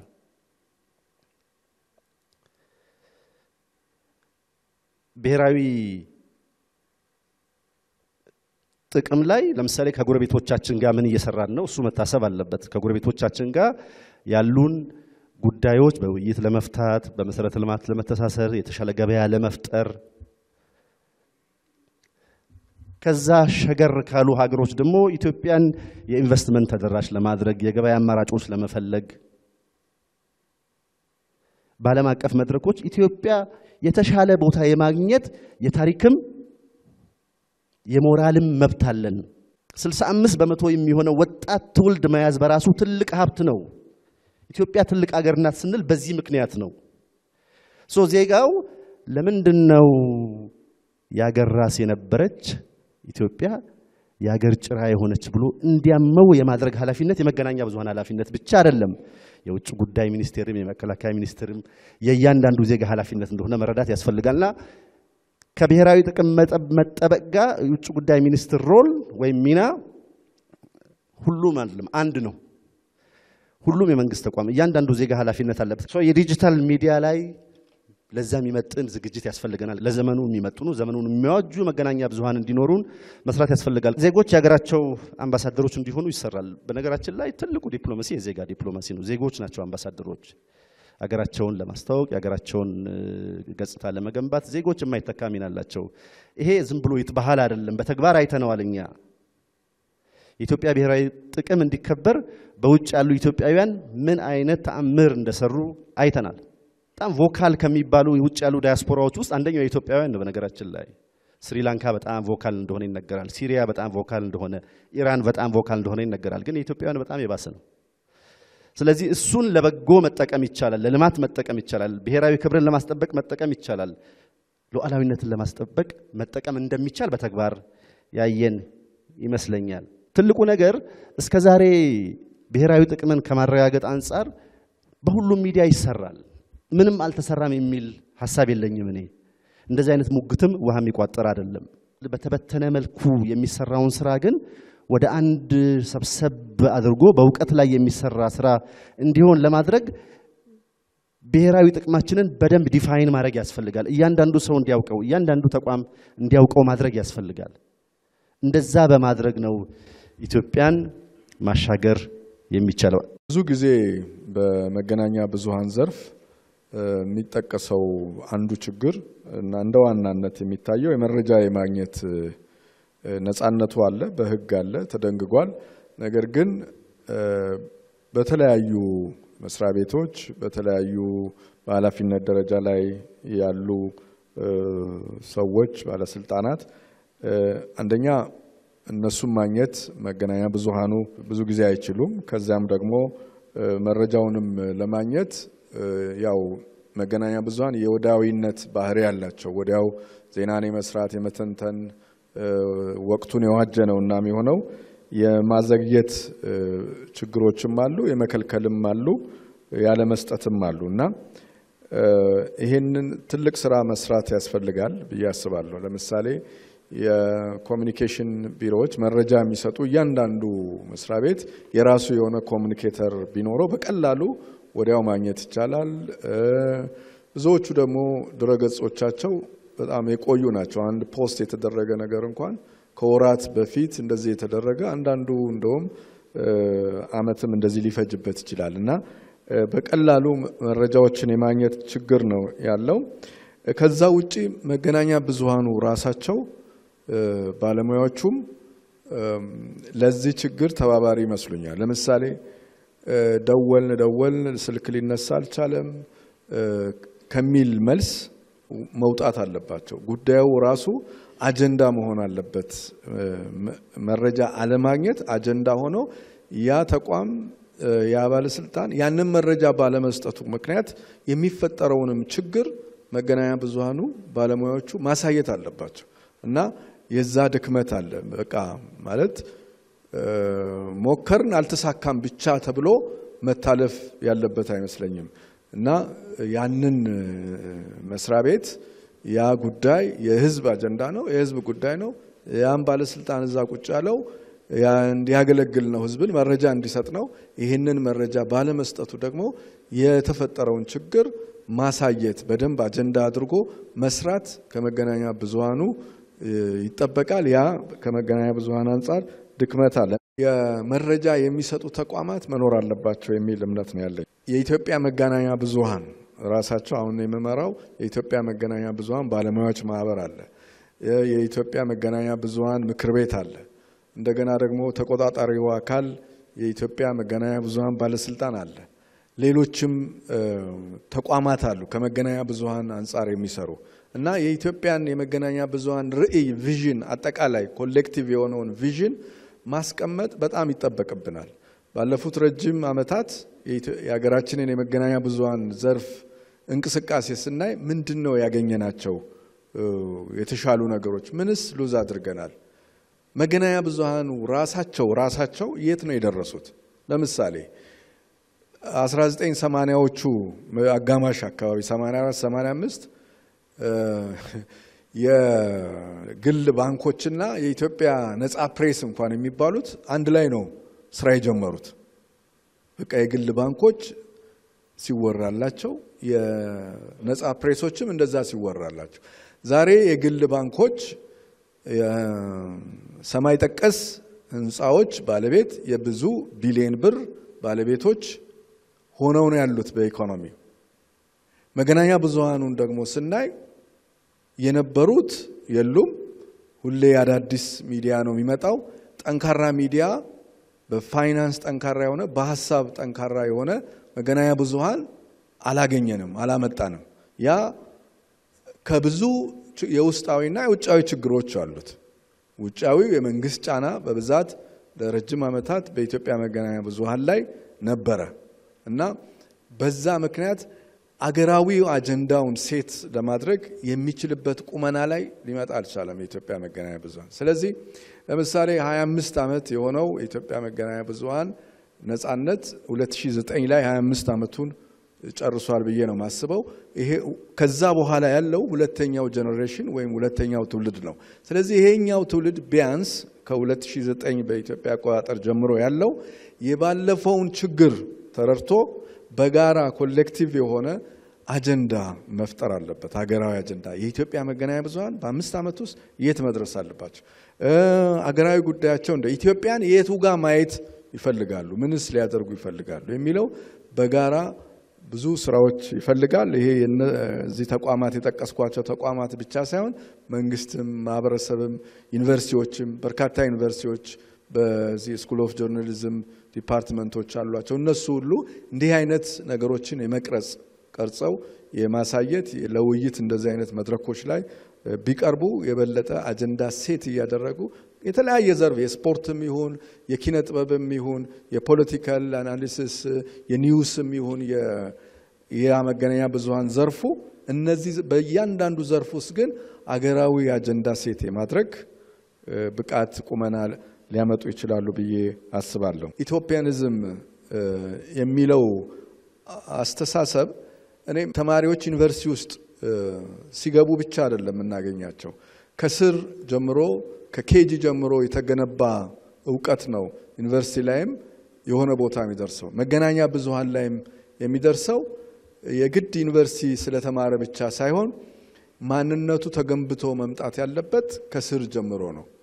ስለዚህ ኢትዮጵያኒዝም፣ ፓን አፍሪካኒዝም ኢትዮጵያ የብዙ ነገሮች ማዕከል፣ የአፍሪካ ማዕከል፣ የብዙ ዲፕሎማቲክ ኮሚኒቲ ማዕከል፣ የብዙ አስተሳሰቦች ማዕከል፣ የሳውዝ አፍሪካ ውስጥ የተጀመረው እንቅስቃሴ በሙሉ ከኢትዮጵያ ጋር የተያዘ ነው። የተለያዩ ሀገሮችም ስንሄድ እንደዚሁም መሪዎች የአፍሪካ መሪዎች በጻፏቸው ባዮግራፊ ኦቶባዮግራፊዎቻቸው ላይ የምናየው ኢትዮጵያ የብዙ ነገሮች ሞዴላቸው ሆና ነው። ስለዚህ ይሄ በትምህርት ስርዓት ውስጥ ቢገባና ኢትዮጵያኒዝም ኢትዮጵያዊነት ምንድነው ጽንሰ ሐሳቡ ከዛም ከፍ ሲል ወደ ፓን አፍሪካኒዝም እንዲህ የሄደ እያደገ የመጣ ዩኒቨርሲቲ የደረሰ በስኩል ኦፍ ጆርናሊዝም በሌሎችም ተመርቆ የሚመጣ ጋዜጠኛ አገራዊ አጀንዳ፣ አምሮአዊ ልማት የሚሉትን ነገሮች ይዞ ሊያሳድግልን ይችላልና እኔ ከስር ጀምሮ እንደዛ አይነት ትውልድ ቢገነባ ብዬ ነው ማስበው። ማህበረሰብ ትስስር ገጾች ህብረተሰቡ በጣም ተሳስሯል። በተለይ በዚህ በሶሻል ሚዲያው እዛ ላይም ትልቅ የንቃተ ህሊና ማዳበሪያ ፕሮግራሞች ይሄ ሚዲያ ሊትሬሲው በጣም እሱ ላይ መስራት ያስፈልጋል ብዬ ነው ማስበው። ያው እኛ ሀገር ነው ይሄ ብዙ ችግር ማየው እንጂ ሚዲያ ብዙ ቦታዎች ላይ ወደ ኢንዱስትሪ ሆኗል። ራሱ ሚዲያ ኢንዱስትሪ ብዙ የሰው ኃይል ነው የሚይዘው፣ ብዙ ባለሙያ ነው የሚይዘው።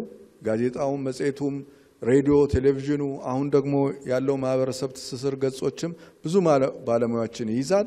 ብዙ ሀብት ውስጡ የሚመላለስ ነው፣ የሚገባ የሚወጣ ነው። እንደገና ደግሞ ሚዲያዎች በራሳቸው አሁን ካለው አስተሳሰብ ፓራዳይም ሽፍት ማምጣት አለባቸው ብዬ አስባለሁ።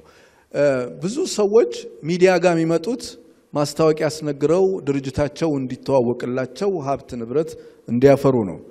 በአንዳንድ ሀገሮች ደግሞ የምናየው ሚዲያዎቹ ራሳቸውም ሀብት አፍሪዎች ሆነው ወደ ኢንዱስትሪ ውስጥ ገብተው ወደ ንግድ ውስጥ ገብተው ሚዲያቸውን ንግዳቸውን ማስታወቂያ አድርገው የበለጠ ጠንካራ ኢኮኖሚ በማምጣት ለሀገራቸውም ልማት ከነሱ አልፈው ሀገራዊ ልማት ውስጥ ሁሉ ከፍተኛ ድርሻ አላቸው። እንደ ሳውዝ አፍሪካ ብሮድካስት ኮርፖሬሽን ኤስኤቢሲ አይነት ግዙፍ፣ እዚህም ጎረቤት ሀገር ኬንያ ውስጥ ያለው ዴሊ ኔሽን ሚዲያ በራሱ በጣም ብዙ ሀብት የሚያንቀሳቅስ ነው። ስለዚህ ሚዲያዎቻችን ከነበረባቸው አስተሳሰብ ወጥተው ራሳቸውም ሀብት የማፍራት እንቅስቃሴ ውስጥ መግባት አለባቸው።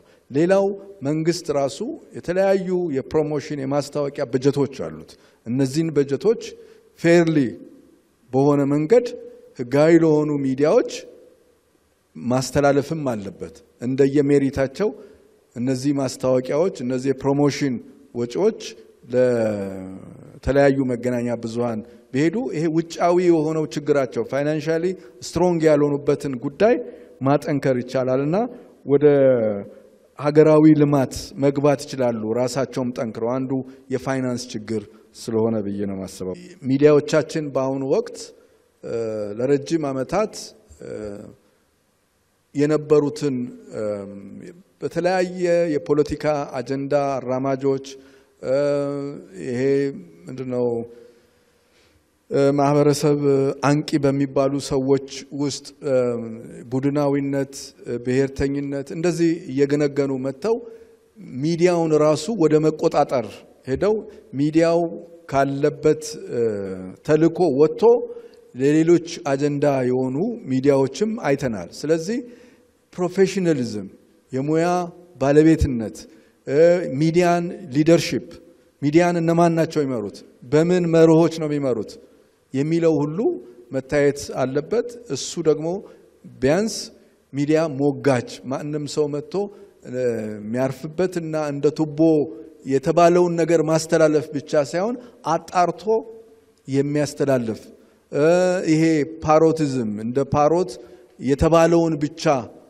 አንድ ሰዓት ቁጭ አድርጎ ሰውየው የፈለገውን ነገር እንዲል ብቻ ሳይሆን ሚመዝን፣ ሚያይ፣ ሚያስተካክል፣ ሚያርቅ ሙያዊ በሆኑ ፍተሻዎች የሚያሳልፍ የሚዲያ ተቋማት እነሱ ላይ መበርታት አለብን ነው ምለው።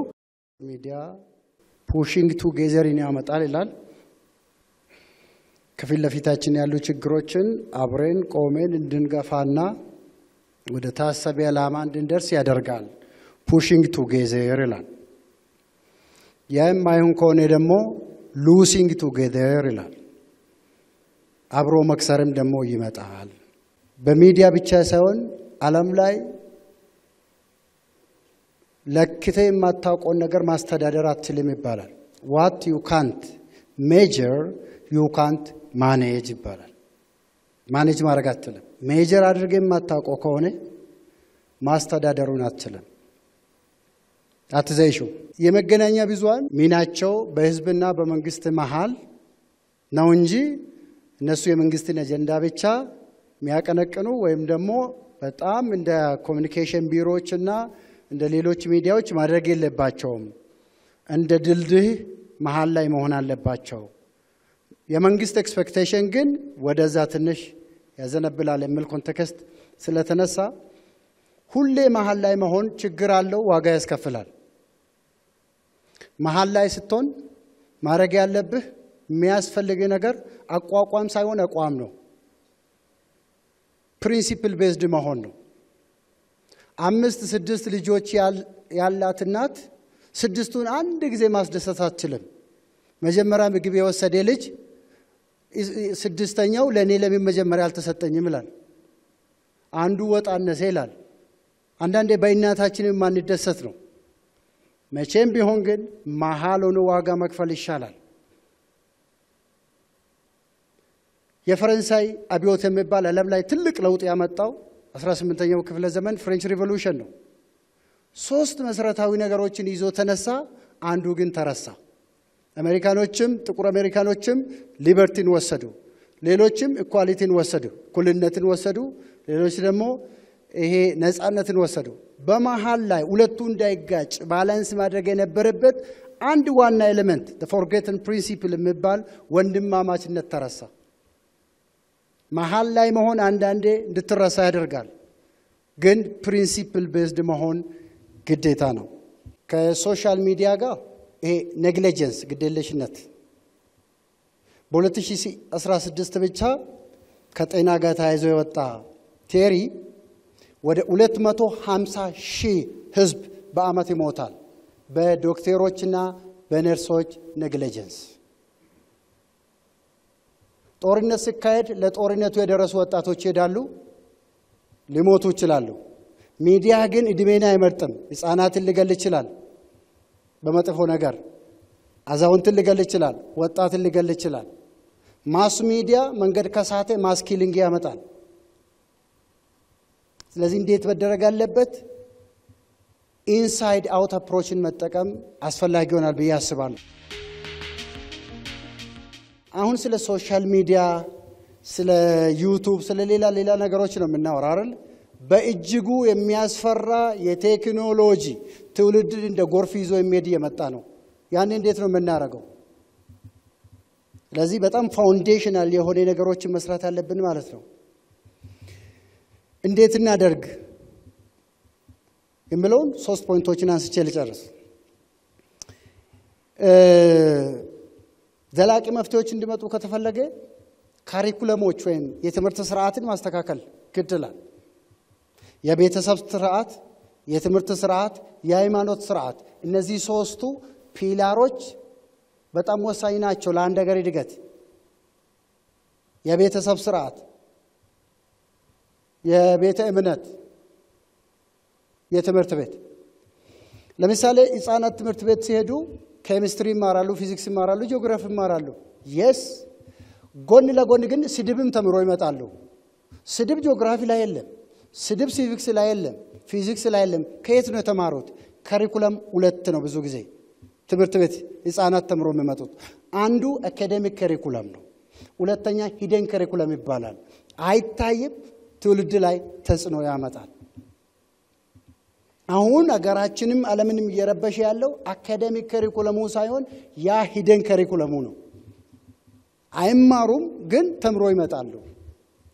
አስተማሪ ቆሞ ስድብን አያስተምርም። ህፃናት ታዲያ ከየት ነው ተምሮ የሚመጡት? ይሄንን በደንብ ማስተካከልን የሚጠይቅ ይመስለኛል። የዛሬ 50 ዓመት 40 ዓመት ዩሮፕ፣ አሜሪካ፣ ሌሎችም ግንባታ፣ የቤተ ክርስቲያን ግንባታ፣ የመስጊድ ግንባታ ሪቫይቭል እያደረጉ ነበር። በጣም ለግንባታ ስሮጡ ነበር። ልክ ግንባታቸውን ጨርሶ ዞር ስሉ ወጣቱ የለም፣ ተወስዷል በቴክኖሎጂ። ስለዚህ መገንባት ያለብን የትኛው ነው መቅደም ያለበት? አሁን የመጣው እኮ አውትካሙ ነው። ይሄንን አውትካሙ ማስተካከል የሚችል መሰረታዊ የሆነ ስራ ከቤት ጀምሮ ከእያንዳንዳችን ስለምጠበቅ ብዬ ነው የማስበው። እግዚአብሔር ይስጥልን። አመሰግናለሁ። ሚዲያ በብሔራዊ ጥቅም ላይ አይደራደርም። ሀገር ስትኖር ነው ሌላው ነገርም ሁሉም ነገር የሚመጣው። ሀገር ፍላጎት ጥቅም አላት። ሀገር ፍላጎት ጥቅሟን ከፍ የሚያደርጓት ዜጎች ናቸው። ሁሉም ሚናውን መጫወት አለበት። ይህን በዚህ ደረጃ ደግሞ የሚዲያ ሚና በጣም ጠንካራ ነው። በአጠቃላይ ግን ሚዲያ ይህን ለመስራት ብሔራዊ ጥቅምን አውቀው መስራት አለባቸው።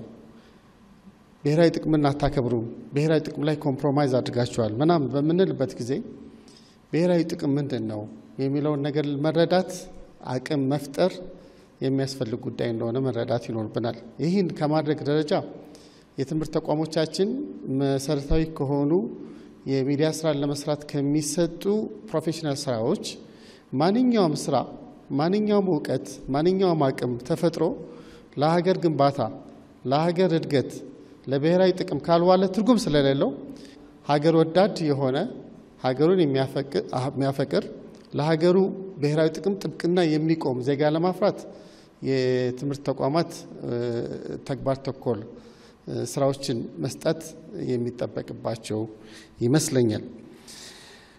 አብዛኛው ብሔራዊ ጥቅማችን ስንል በእኛ ሀገር ላይ ወደ ውጭ ብቻ እንመለከታለን። ከውጭ ወራሪ ይመጣ ሲባል የሀገርን ጥቅም ሊደፍቅ እንደዚህ መጣ በሚባልበት ጊዜ ሚዲያ ላይ ያሉ አካላት ወይም ፕሮፌሽናል ብቻ ሳይሆን ማንኛውም ዜጋ አትንኩኝ፣ ወዴት፣ ለምን፣ አይሆንም ተብሎ ነው የሚነሳው። ብሔራዊ ጥቅማችን የሀገር ጥቅም ብለን ከተመለከትን ሀገር ብለን ስንመለከት እንኳን ሀገርን ቅርጽ ሀገር ቅድም እንዳልነው የሀገርን የማስቀጠል ጉዳይ ብሔራዊ ጥቅማችን መሆኑን መዘንጋት የለብንም። ሀገር ሲባል መጀመሪያ ሀገር ለመባል ህዝብ አለ። ህዝቦች በጋራ አብረው በጋራ የሚኖሩበት፣ በጋራ የሚተጉበት፣ በጋራ የሚበለጽጉበት ሀገር ካልተፈጠረ ሁኔታ ካልተፈጠረ ስለ ሀገር ማውራት አንችልም። ስለዚህ የህዝቦች አንድነትን መጠበቅ፣ የህዝቦችን አብሮነትን መጠበቅ ሀገር ለምንላት ነገር ጥንካሬዋ መሰረት ስለሆነ እሱ ጋር መስራት የሚገባንን ነገር መስራት አለብን። ህዝቡን እያባላን ህዝቡን እየከፋፈልን አንድ ማድ ላይ እንዳይበላ ያደረግን ስለ ብሔራዊ ጥቅም የምናወራው ምን ላይ ነው የምንሆነው? ህዝብ የሌለበት ሀገር፣ ጠንካራ ህዝብ የሌለበት ሀገር ብሔራዊ ጥቅም አለም ጠንካራ ሀገር አይፈጠርም። ሁለተኛው ኤሌመንት የግዛት አንድነት ነው። ሁላችንም የማንሳሳተው የምናውቀው የግዛት አንድነት ተደፈረ ሲባል ምናምን ሲባል የምናውቀው ነገር አለ። እነዚህን በመጠበቅ ደረጃ የሚዲያው መጫወት ያለበት ሁኔታ አለ። ሌላኛው ሀገርን ደካማ የሚያደርግ የህዝቦች አብሮነት እንዲፍረከረክ የሚያደርግ ቀና ብለን እንዳንሄድ ውስጣችን እንዲቦረቦር የሚያደርጉ ሀሳቦችን በድፍረት ሲያስተላልፍ የሚውል ሀሳብ የሚያሰራጭ ጄኔሬሽንን ደግሞ አገር ተረካቢ የሆነውን ትውልድ እንዲሸረሸር እንዲደክም የሚያደርግ ሀሳቦችን የሚሰሩ አካላት ስለ ብሔራዊ ጥቅም ትርጉም አልገባቸውም ማለት ይቻላል፣ ወይም በቸልተኝነት የጣሱ ነው። ሶስተኛው ደግሞ ሆን ብለው የጣሱት እንደሆነ ማየት ይቻላል ማለት ነው። እኔ እዚህ ሀገር ላይ ነፃነቱ እና በኃላፊነት መካከል ሚዛኑ አልተጠበቀም ከሚሉት ውስጥ ነኝ። ሁሉ ጊዜ ትክክለኛዋ ነፃነት ወይም እርን የምትደረገው ነፃነት የት ላይ ነው ያለችው? ኃላፊነትን ከመወጣት ጋር ተያይዛ የምትመጣው ነፃነት ናት፣ ቀጣይነት ያላት ነፃነት። ዝም ብሎ የተለቀቀ ነገር ነፃ አይደለም።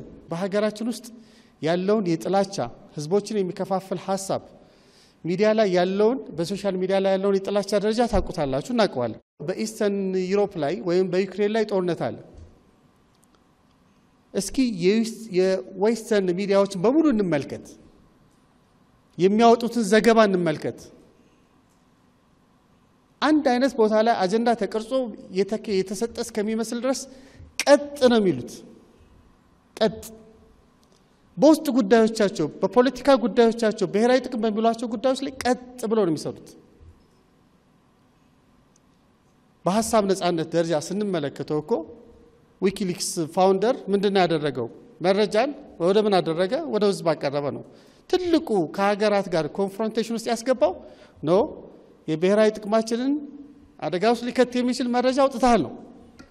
ይሄ ደግሞ ሬድ ላይን ነው፣ መስመር አይታለፍም። ስለዚህ ነፃነት በተሰመረ በተቀመጠ ቦክስ ውስጥ ነው ነፃነቱ የሚሆነው እና ትልቁ ነገር እነዚህ ማመዛዘንና ጠብቆ መጫወት የሚያስፈልግ ይመስለኛል። ይሄን ቀጣይ ወደፊት ለመሄድ እንዴት እንችላለን?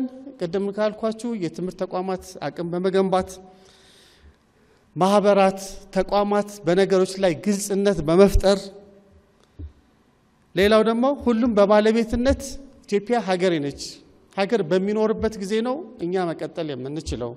ስለዚህ የሀገር ጥቅም ላይ ኮምፕሮማይዝ አላደርግም የሚል ወንድሜ እዚህ ሀገር ላይ ብሔራዊ ጥቅምን የሚጠብቅ ዩኒፎርም የለበሰ ወታደር ብቻ የሚመስለው ሰው አይነት እይታ አይደለም መሆን ያለበት። ሁሉም ወታደር መሆን አለበት ለሀገር ጥቅም ወታደር። ቅድም እንዳልኳችሁ ደግሞ ጥቅማችን ከኛ ከሌሎች ሀገሮች ጋር በሚኖረን ግንኙነት ብቻ ሳይሆን እርስ በርሳችን ባለው የፍቅር መተሳሰር ነው የጥንካሬያችን ምንጭ ነው።